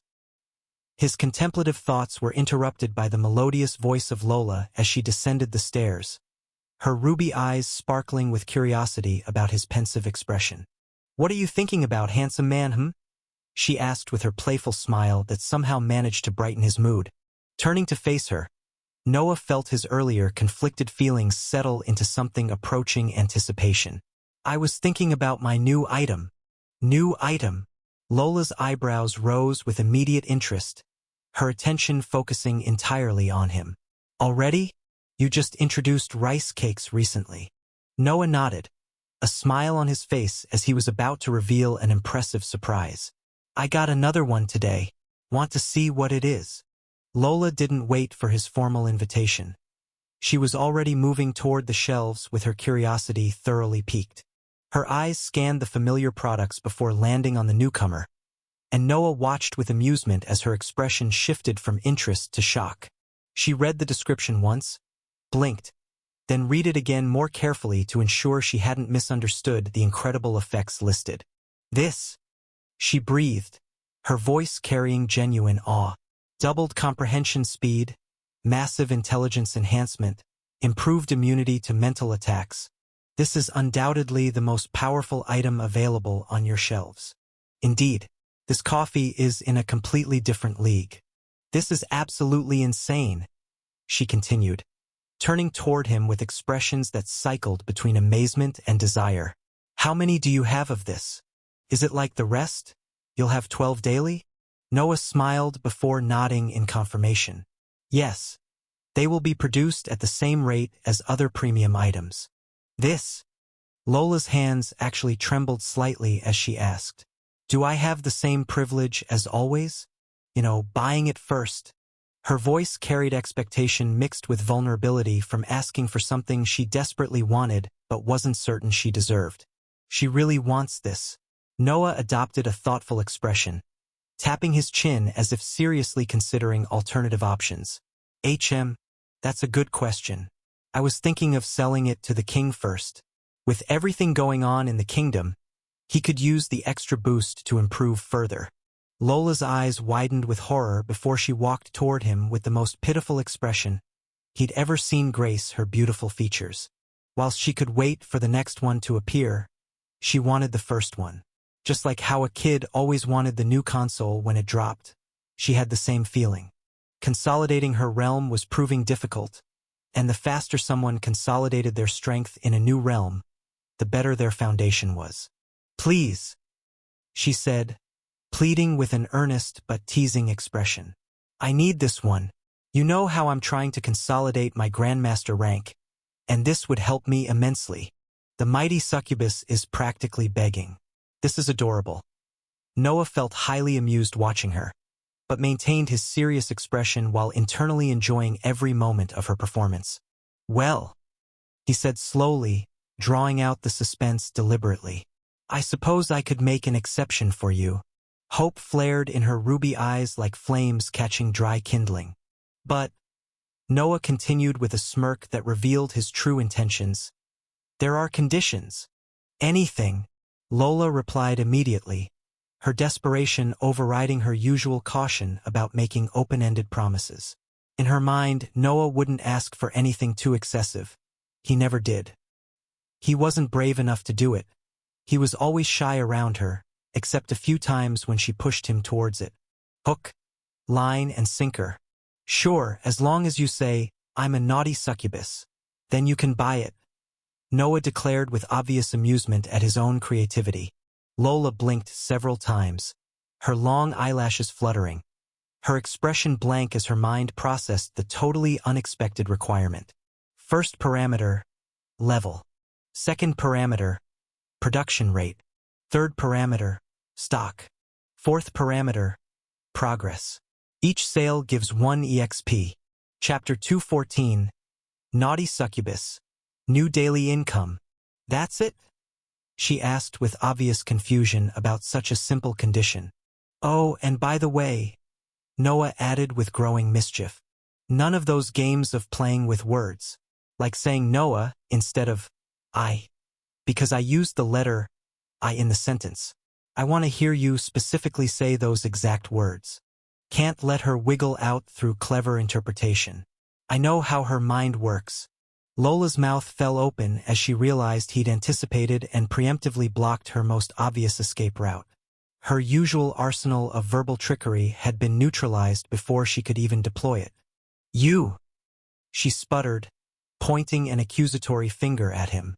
That's too much. Is it? Noah replied with innocent eyes that fooled absolutely nobody. Lola crossed her arms and glared at him with indignation. She'd been outmaneuvered by an amateur at her own game. This is emotional blackmail, she declared with wounded dignity. This is business, Noah countered smoothly. Supply and demand. You demand the coffee. I supply the conditions. She's actually considering it. She really wants the coffee. Huh. Lola paced back and forth in front of him, muttering under her breath in what might have been frustrated commentary on his negotiating tactics. Fine! She finally exploded, throwing her hands up in surrender. But I'm only doing this because the coffee is essential for my advancement. Of course, Noah agreed solemnly, though his twitching lips betrayed his amusement. Lola took a deep breath, straightened her posture with as much dignity as she could muster, and looked him directly in the eyes. She began, then stopped and glared at him again. This is ridiculous. The coffee awaits, Noah reminded her helpfully. I may. Another pause, another glare. You're enjoying this way too much. Guilty as charged. Continue. Lola closed her eyes, took another deep breath, and spoke in a rush. I'm a naughty successibus. The words were all said together at once, making it hard to understand. I'm sorry. Could you repeat that more clearly? Noah asked with exaggerated concern. I didn't quite catch it. You heard me perfectly well, Lola protested, her cheeks actually turning pink with embarrassment. Humor me. I'm not accepting your earlier response, Noah requested with a grin that could power the entire kingdom. Lola gave him a look that promised future revenge before speaking with exaggerated clarity. I am naughty. Succubus. There we go. Noah clapped his hands together with obvious delight. One instant coffee. Coming right up. Noah walked to the shelf, carefully retrieved the instant coffee, and placed it on the counter. So, this item is 1,000 golden coins. Naughty succubus, he said with obvious satisfaction, unable to resist adding the playful reminder of her earlier embarrassment. Lola's eye twitched slightly at the repeated phrase, but she maintained her composure with admirable restraint. 1,000 golden coins is worth more than that. You're really giving me a significant discount. She deliberately ignored Noah's taunting as if she hadn't heard it, though he could tell from the subtle tension in her shoulders that his words were definitely having an effect. Of course I'm giving you a discount, Noah replied with genuine warmth beneath his teasing exterior. Employee benefits and all that. Lola nodded appreciatively before a large leather pouch materialized from her dimensional storage ring, the bag clinking heavily with the metallic sound of accumulated wealth. She began counting out the golden coins, and in a few seconds, she was done. I'm starting to run out of golden coins, she admitted with a slight frown as she organized the payment. It seems like I need to work hard in the next territory to earn some income. Maybe then I can keep up with your increasingly expensive new items. She's been spending her personal wealth on my products consistently. It makes sense. Despite the fact that she could earn these items as daily payments simply for working at his shop, Lola clearly wanted Noah to benefit financially from their relationship rather than taking advantage of the generous employment arrangement. The gesture revealed a consideration for his business interests that went beyond mere professional obligation. She could easily claim the coffee as part of her daily compensation package, but instead chose to purchase it with her own money to ensure he received proper payment, helping him with his shop. You know, Noah said, his teasing tones softening into something more sincere, you don't actually have to buy this. When I get some later, it could count as part of your daily payment package. Lola paused in her coin counting, looking up at him with ruby eyes that carried genuine surprise at his offer. "That's generous, but no," she replied firmly, resuming her payment preparation. "Business is business and personal is personal. You've built something incredible here, and I want to support it properly. Besides, I'm not only paying for one item. I'm paying for a daily payment of it. You are being incredibly generous. If I had more, I would have paid more. Unfortunately, I don't." The interaction revealed yet another layer to Lola's personality. Beneath the playful flirtation and grandmaster-level power lay someone who was kind and grateful for things being gift to them. She never took things for granted and always appreciated the kindness shown to her. Her willingness to spend her personal wealth rather than exploit their employment relationship spoke to principles that Noah found increasingly attractive beyond her obvious physical beauty. She could easily take advantage of the situation, but chooses not to.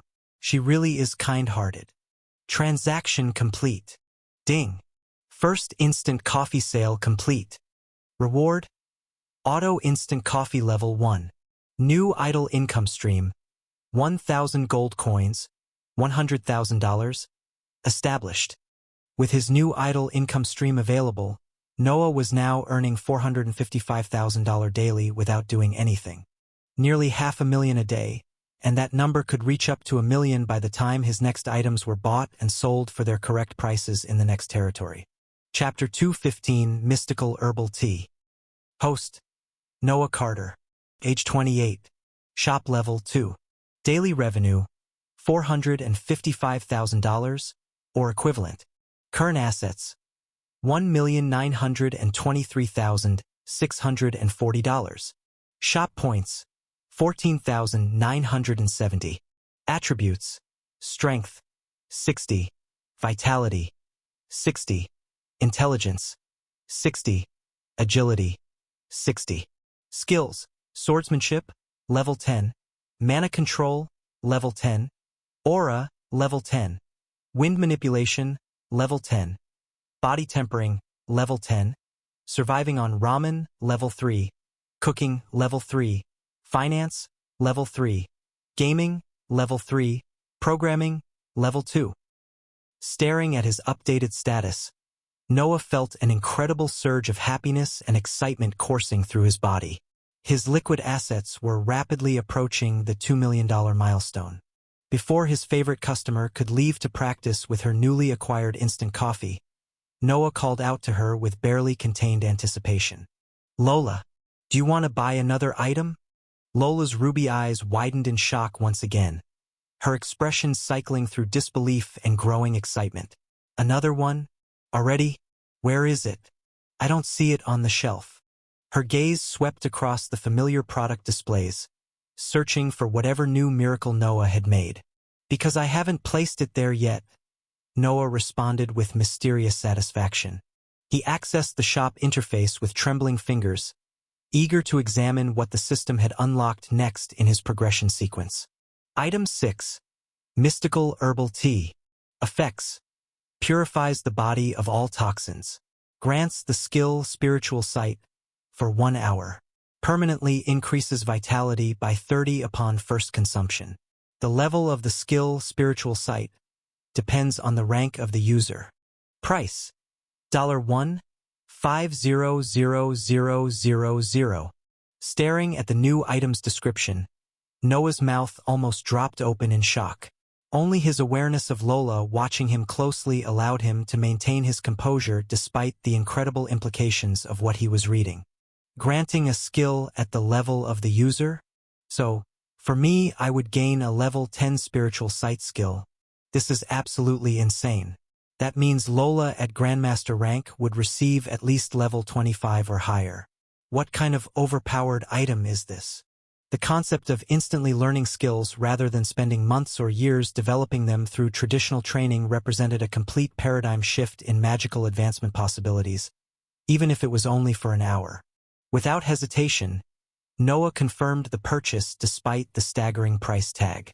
$1. 500000 deducted. Item 6 gained. Mystical Herbal Tea. The mystical tea materialized on his shelf, its elegant container immediately drawing attention through its distinctive appearance. Lola spotted the new arrival instantly, her senses detecting the item as it appeared on the shelf. She breathed, moving closer to examine the product with obvious fascination. Reading through the item's effects, Lola's expression transformed from curiosity to complete astonishment. Her hands actually trembled slightly as she processed the unprecedented capabilities described in the product information. This is... She struggled to find adequate words for what she was witnessing. Noah, this item doesn't just enhance existing abilities. It grants entirely new skills, at the user's current rank. Her voice carried the awe of someone who understood exactly how revolutionary such an item would be in any magical society. Spiritual sight is one of the rarest abilities in the world, she continued with growing excitement. Most practitioners spend decades trying to develop even basic levels of this skill, and this T grants it instantly, scaled to the user's rank. The implications were staggering. For Noah, it would mean immediate access to a level 10 spiritual sight capability. For Lola, with her Grandmaster rank, the skill would manifest at master-level proficiency from the moment of consumption. The toxin purification alone would be worth the price, Lola added, her mind cataloging every benefit. But combined with permanent vitality enhancement and instant skill acquisition, she looked at Noah with an expression that mixed admiration, desire, and something approaching desperation. "How much?"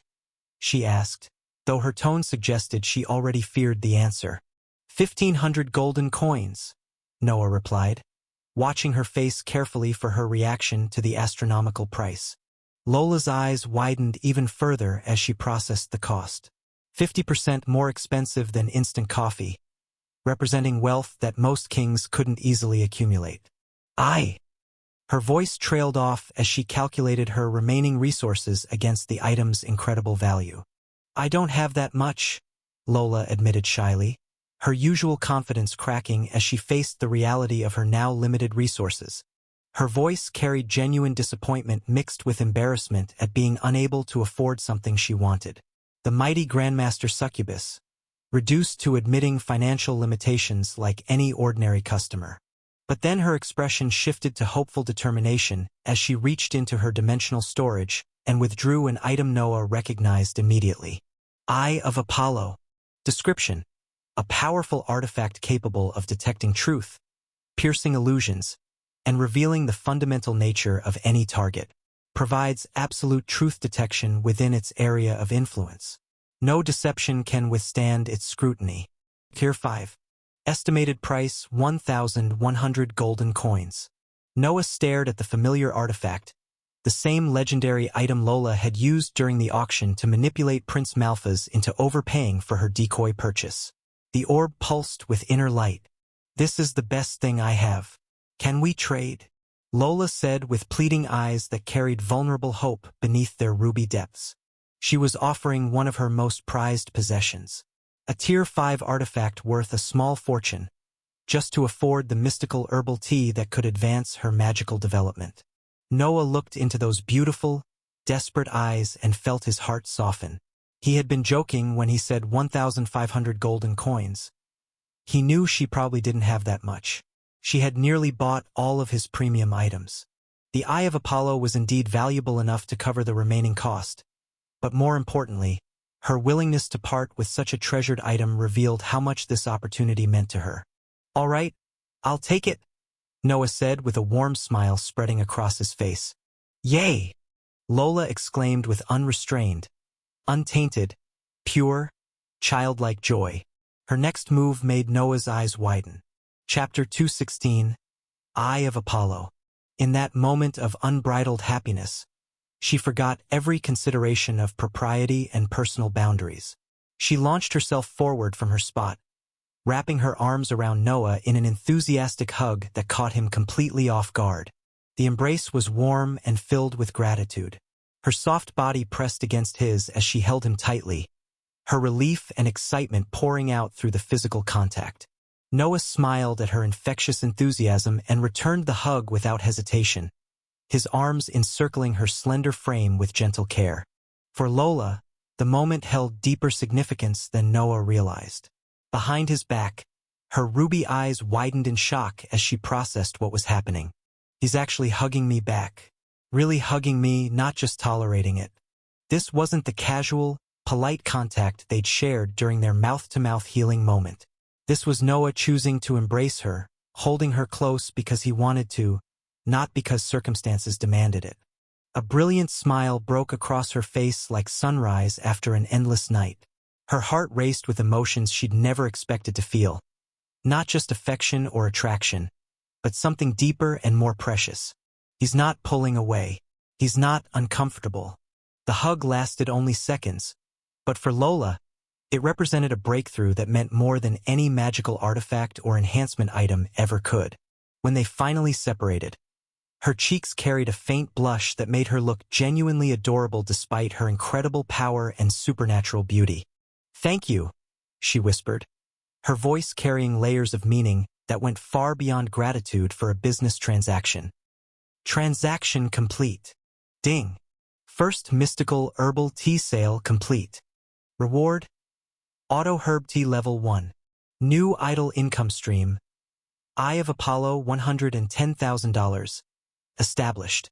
Noah's eyes widened at the system notification. The Eye of Apollo had become a daily income stream worth $110,000, adding substantially to his already impressive passive earnings. However, Noah made a deliberate decision not to convert this particular income stream to dollars. He preferred to keep receiving the actual Eye of Apollo artifacts rather than their monetary equivalent. Money can be earned through sales, but magical artifacts like the Eye of Apollo can't be easily replaced. These items might be incredibly useful for future situations, or someone might desperately need them for trade. While dollars were useful on Earth, magical artifacts held value across multiple worlds and could serve purposes that simple currency couldn't fulfill. His daily income had increased once again, and he had gained another valuable item to sell. With so many different products available now, I'm genuinely excited for our adventures in whatever new territory the system selects. With the transaction completed and nothing immediately pressing to accomplish, Noah decided to give Lola privacy for her practice session before her upcoming night shift. She's going to need some alone time to experiment with that instant coffee and consolidate her Grandmaster advancement. Lola departed for her room upstairs while Noah remained in the main shop area for a few more minutes. He spent 5 minutes playing with Leo, enjoying some simple bonding time with his companion. "Ready for our next adventure tomorrow, buddy?" Noah asked while scratching behind Leo's ears. "Always ready, father. New places mean new challenges and new prey to hunt." Leo responded with enthusiasm that matched Noah's own anticipation. After their brief playtime, Noah stepped through the portal and returned to Earth, leaving the magical world behind for the evening. Back in his house, Noah immediately checked his phone for any messages or notifications he might have missed during his extended absence. Several messages waited for him, but one in particular caught his attention. Ethan had sent a text asking if he wanted to play some games later that evening. Noah considered his remaining schedule and realized he didn't have any pressing obligations for the rest of the night. His training was complete, his business affairs were handled, and tomorrow would bring their departure to a new world and the time for his tournament. Why not? I can also work on leveling up my gaming skills while enjoying myself. The gaming skill advancement would be a fun way to utilize his leisure time. Noah typed back a quick response. "Sure. Sounds good. What time?" Within moments, Ethan replied with obvious excitement about their upcoming gaming session, suggesting they start in about an hour. In that hour, Noah spent quality time with his father, sharing a late lunch while discussing various topics. The conversation flowed naturally, both men enjoying the simple pleasure of family time. Once the hour concluded, Noah excused himself and headed back to his room, settling into his gaming setup with anticipation for the evening's entertainment. He loaded up the game and joined Ethan's party, immediately hearing his cousin's excited voice through the headset. "Noah, let's fight against each other for a warm-up. I've been practicing with my team, and we learned some new strategies from watching your gameplay.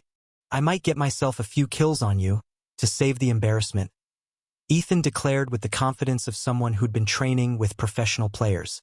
"We'll see about that," Noah replied with amusement, as he bought one of the rifles and headed to the main combat area in the private deathmatch mode. The match began, and within the first round, Ethan's confident predictions of getting a few kills crumbled entirely. Pop! Pop! Headshot! Noah's crosshair placement and reaction time produced elimination after elimination, with accuracy that left his cousin speechless. What the hell, Noah? Ethan's voice carried genuine shock. I feel like your aim is even better than last time. How is that possible? Pop!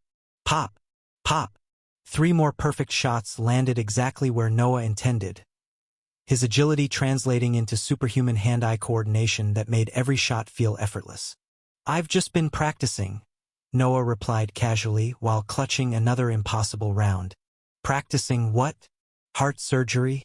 Because your precision is absolutely surgical, Ethan exclaimed with obvious amazement. My team captain is going to flip when I tell him about this. Chapter 217. Teaching Ethan the ropes. As they continued playing, Noah decided to satisfy his curiosity about yesterday's magical experiment. By the way, how are you feeling today? How was that bread I gave you? Oh man, that bread was incredible, Ethan responded enthusiastically between rounds. I've never tasted anything like it. Where did you get it? It was like, perfect. I couldn't stop eating it once I started. Really? That's good? How's your health been? Noah asked casually. Ethan's voice carried confusion at the seemingly random question. My health? That's kind of a weird thing to ask, but I feel really good actually. Better than usual, if I'm being honest. Here comes the important part. My glucose levels have been much more stable than normal, Ethan continued, his tone growing more thoughtful. It's actually kind of shocking. I ate that bread last night and completely forgot to take my insulin for the carbohydrates. A smile formed on Noah's face, hearing what his cousin was revealing. Usually that would send my blood sugar through the roof, Ethan explained, his voice carrying genuine puzzlement. But the bread didn't affect my glucose levels at all. It's like my body processed it completely differently than normal food. The magical healing is actually addressing his diabetes. This is incredible. That's great to hear, Noah replied, fighting to keep his voice neutral despite his excitement. Make sure you eat that second loaf I gave you. Of course. I was planning to eat it later today. Ethan laughed. Honestly, I might ask you where you got it so I can buy more. It was that good. As their gaming session continued, Ethan asked Noah if he could teach him some of his mechanics. He acknowledged the fact that Noah was better than him, so Ethan wanted to learn from him as his first cousin. Noah accepted Ethan's request and began teaching Ethan advanced mechanics and strategies that even professional players rarely mastered. Try pre-aiming that corner at head level, Noah began, his tone calm but focused. Then use sound cues like footsteps, utility usage, or reloads to time your peak perfectly. Now, you might be thinking, everyone at the pro level already does this, so what makes this peak any different? Noah smiled as he noticed Ethan's muttering along, clearly engaged. The difference, Noah continued, is in how you're going to peak. Your movement will be a smooth, controlled tracking motion with no flicking involved. Flicking introduces inconsistencies. Humans are prone to error when sudden, jerky corrections are required. Muscle memory falters when too many variables are at play. He paused to let that sink in before elaborating further. To counter that, we'll train a precise process. First, you'll start by practicing on the most common peak spots. These are the choke points, the high-traffic angles where opposing teams most often encounter each other. Your initial focus will be simple. Track the edge of the wall as you slice the pie. Keep your crosshair at head level and move it smoothly, without skipping or jerking. Ethan leaned in slightly towards his monitor in his room, his expression focused. Once your tracking is consistent, Noah went on, we'll move to the second phase, which is memorization. You'll study the environment, pixel placements, shadows, edges, until every corner becomes familiar. Like recognizing a face, you'll know when something looks out of place. Then comes the most critical part, training your reaction. Your body needs to fire instinctively the moment something in that frame changes. When you're slicing the pie and you see even a single pixel that's off, you won't think. You won't hesitate. You'll shoot. And based on the positioning we trained earlier, he added, that shot will land as a guaranteed headshot. Wait, what? Ethan blinked, a mix of curiosity and disbelief on his face. Is that even possible? Watch this, Noah said, moving Ethan to spectate mode before starting to initiate his own previous advice with confidence. He moved smoothly into position and executed the technique as if he had done it 1,000 times before. His crosshair flowed with effortless control, tracing along the wall at perfect head level. As he peaked the angle, his movement and aim were completely in sync. There was no hesitation, no correction. It felt like he already knew exactly where the enemy would appear. Ethan froze, his mouth slightly open. Noah. This is ridiculous, he said under his breath. He stared at the screen in disbelief, like he was witnessing something unnatural. My team captain has been trying to teach us a flicking technique for weeks. We've been grinding it every day with replays and drills. And you just pulled off another technique that barely anyone pays attention to with ease. I can definitely see this working against most pros. They wouldn't expect such a peak, and they wouldn't have the reaction time for it.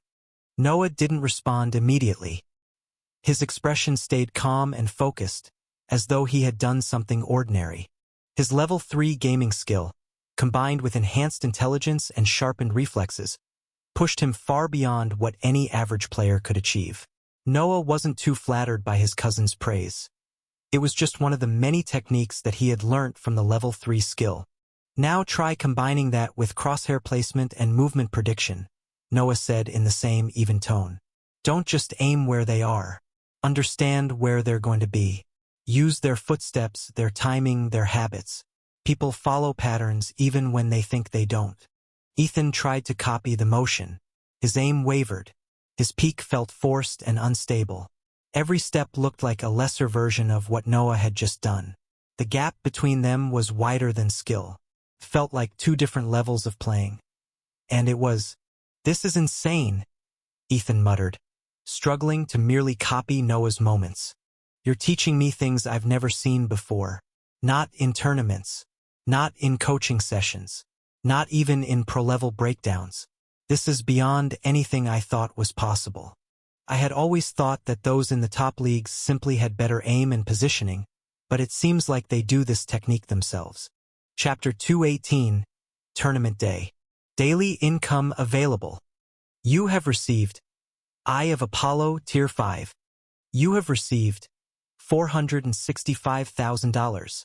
The appointed day had finally arrived, and Master Tanaka had instructed Noah to arrive early.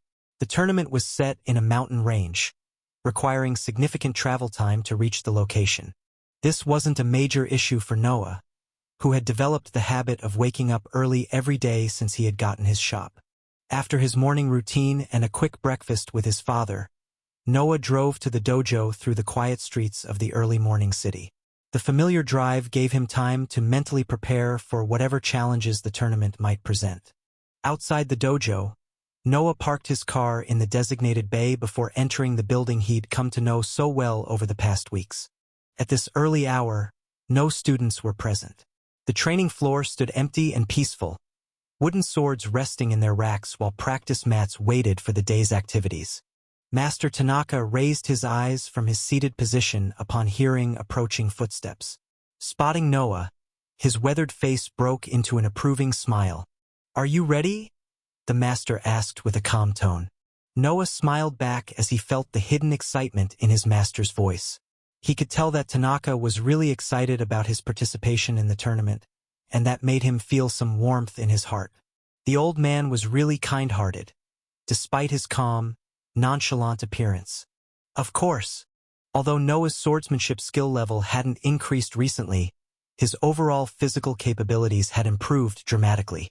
His enhanced vitality, refined aura control, and wind manipulation had all strengthened his body in complementary ways, making him significantly more powerful than during their initial training sessions. He had also gained genuine combat experience against adept-rank magical beasts, testing his skills against opponents that could actually kill him rather than mere sparring or training exercises. To claim he wasn't confident in the tournament would be dishonest. While he wouldn't use his aura control or wind manipulation against human opponents, as that would kill most, he genuinely doubted anyone possessed greater raw physical strength than he did. Even in Esta, those at the same rank did not have the attributes he had. However, his confidence didn't breed arrogance. Noah understood that hidden practitioners existed everywhere, individuals who had trained for decades with natural talent that might rival or exceed his current abilities. The world was vast, containing masters whose skills had been honed through pure dedication, talent, and natural treasures. "Sit down while we wait for Yamamoto," Tanaka instructed, gesturing toward the meditation area where they had spent countless hours refining Noah's technique. He should arrive soon. Noah settled into the familiar position, his body automatically adopting the posture that had become second nature through weeks of disciplined practice. Time passed quietly in the dojo's peaceful atmosphere. The morning sun filtered through high windows, basking the area where Noah had first struggled with basic stances in a warm, golden glow. The sound of an approaching vehicle broke the tranquil silence, followed by footsteps on the dojo's front steps. Yamamoto entered with the confident bearing Noah remembered from their first meeting, a man whose presence immediately attracted attention and respect without requiring vocal assertion. Punctual as always, Yamamoto observed with approval, his sharp eyes taking in both Noah's posture and calm aura. He's different. He looks much stronger. He wore practical clothing suitable for travel, but Noah could sense the coiled power beneath his normal, casual appearance. This was someone whose reputation had been earned through decades of martial arts. "The journey to the mountain venue will take approximately 2 hours," Yamamoto explained, checking his watch. "We'll have time to discuss what you can expect from today's competition during the drive." Master Tanaka rose from his position.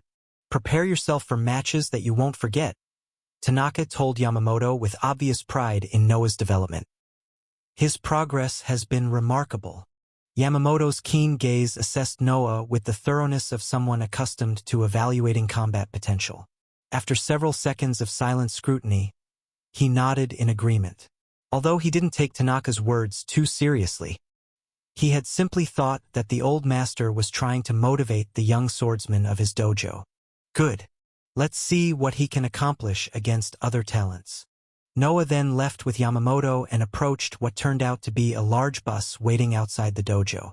Inside the spacious vehicle, Noah was surprised to find it wasn't empty. Several people were already seated throughout the bus, their postures and alert expressions suggesting they shared a common purpose. "They'll also be participating in the tournament," Yamamoto explained as they boarded. "Practitioners from various dojos and training schools across the region."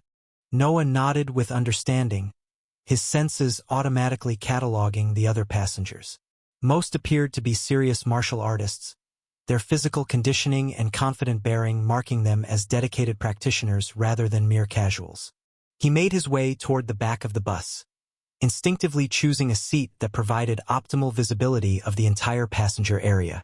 The position allowed him to observe everyone while maintaining privacy. Noah had always preferred sitting near the back in any vehicle or classroom setting. The advantage of seeing everything while remaining relatively unnoticed appealed to him. After settling into his chosen seat, Noah retrieved his Air Max headphones and placed them securely in his ears. The journey was going to be long, according to Yamamoto's estimate, so he decided to make the most of the travel time.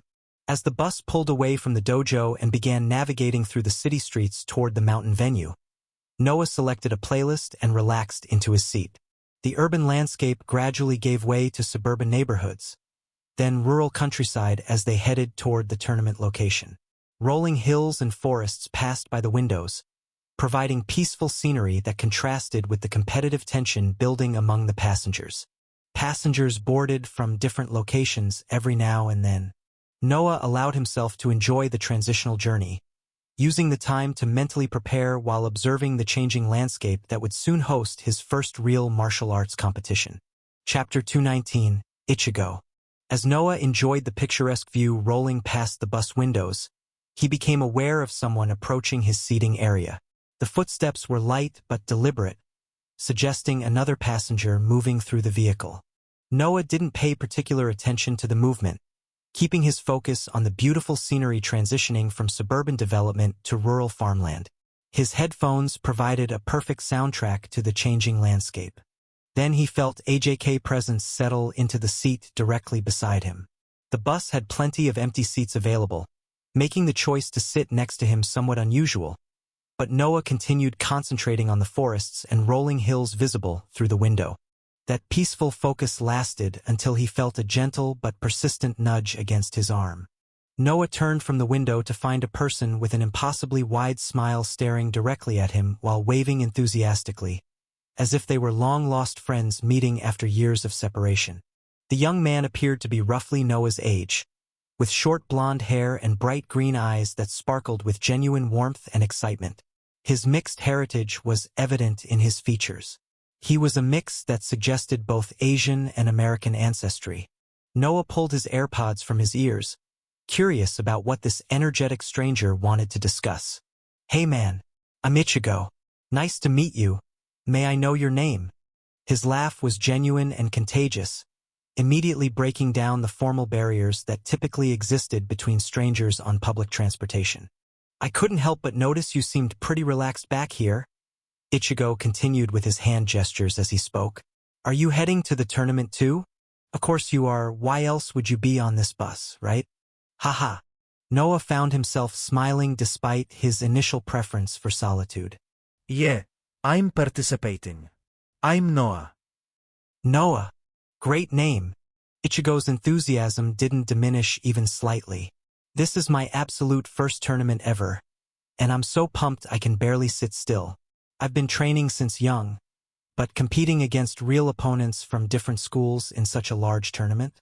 That's completely new territory for me." His excitement was genuinely infectious, transforming what Noah had expected to be a brief introduction into an engaging conversation. "My sensei says tournaments teach you things about yourself that regular training never can," Ichigo continued, his hands moving expressively as he spoke. "Something about the pressure, the adrenaline, facing opponents whose techniques you've never seen before." "Your sensei sounds wise," Noah replied, finding himself drawn into the young man's positive energy. "Oh, he is. Master Kobayashi has been doing this for like 40 years. He says I talk too much during training, but hey, talking helps me process my nervousness, you know?" Ichigo grinned sheepishly. For the next 30 minutes, Ichigo regaled Noah with stories from his training, questions about different martial arts philosophies, and genuine curiosity about Noah's background and preparation methods. "What style do you practice?" Ichigo asked with obvious interest. "I do traditional kendo with some modern adaptations. My American side wants to innovate while my Japanese side respects the classical forms.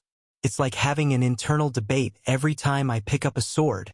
Noah found himself somewhat enjoying the conversation, despite his usual preference for silence during travels.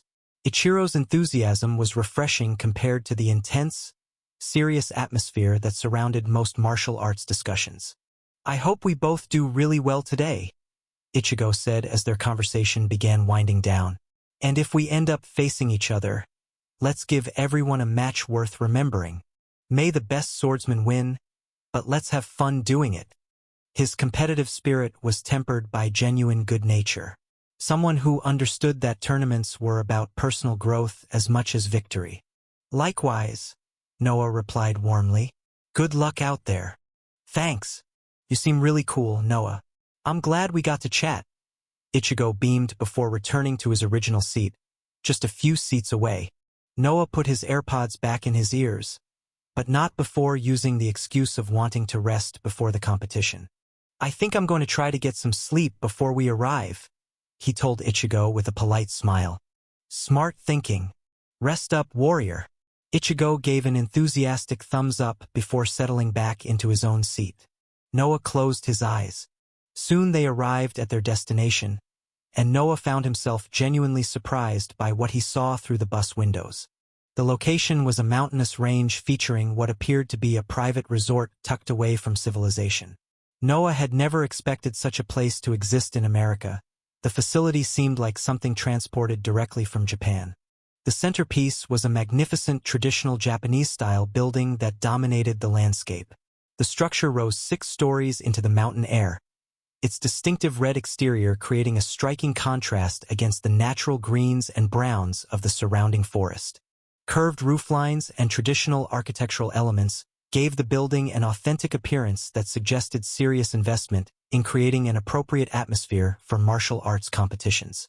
The setting felt almost mystical, with morning mist clinging to the mountain peaks and ancient-looking pine trees framing the approach to the resort. Noah could understand why this location had been chosen for a tournament. It provided the kind of isolated, reverent environment that honored the traditions behind their martial arts. Yamamoto stood up from his front seat and addressed the bus passengers with authoritative clarity. "We've arrived," he announced, his voice carrying easily through the vehicle. "Everyone disembark and prepare for registration." The announcement prompted immediate activity as passengers began gathering their belongings and moving toward the bus exit. The atmosphere shifted from travel relaxation to focused preparation as the reality of the upcoming competition settled over everyone.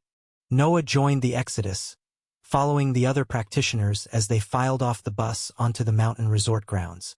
The crisp mountain air filled his lungs, carrying scents of pine and something distinctly clean that urban environments never provided. Beside him, Ichigo wore a genuine smile of excitement as he took in their surroundings. "This place is incredible," Ichigo commented with obvious enthusiasm. Noah nodded in agreement, sharing the sentiment as he adjusted his bag and prepared to enter what promised to be a new experience. Chapter 220. The Resort. Yamamoto led the group of practitioners toward the imposing traditional building, his presence ensuring everyone stayed organized during the check-in process.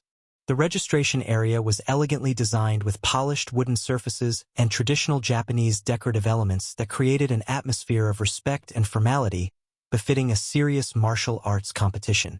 Noah approached the reception desk with some uncertainty about potential costs, but discovered to his pleasant surprise that everything had been prearranged. No payment was required. The tournament organizers had covered all accommodation expenses for registered participants.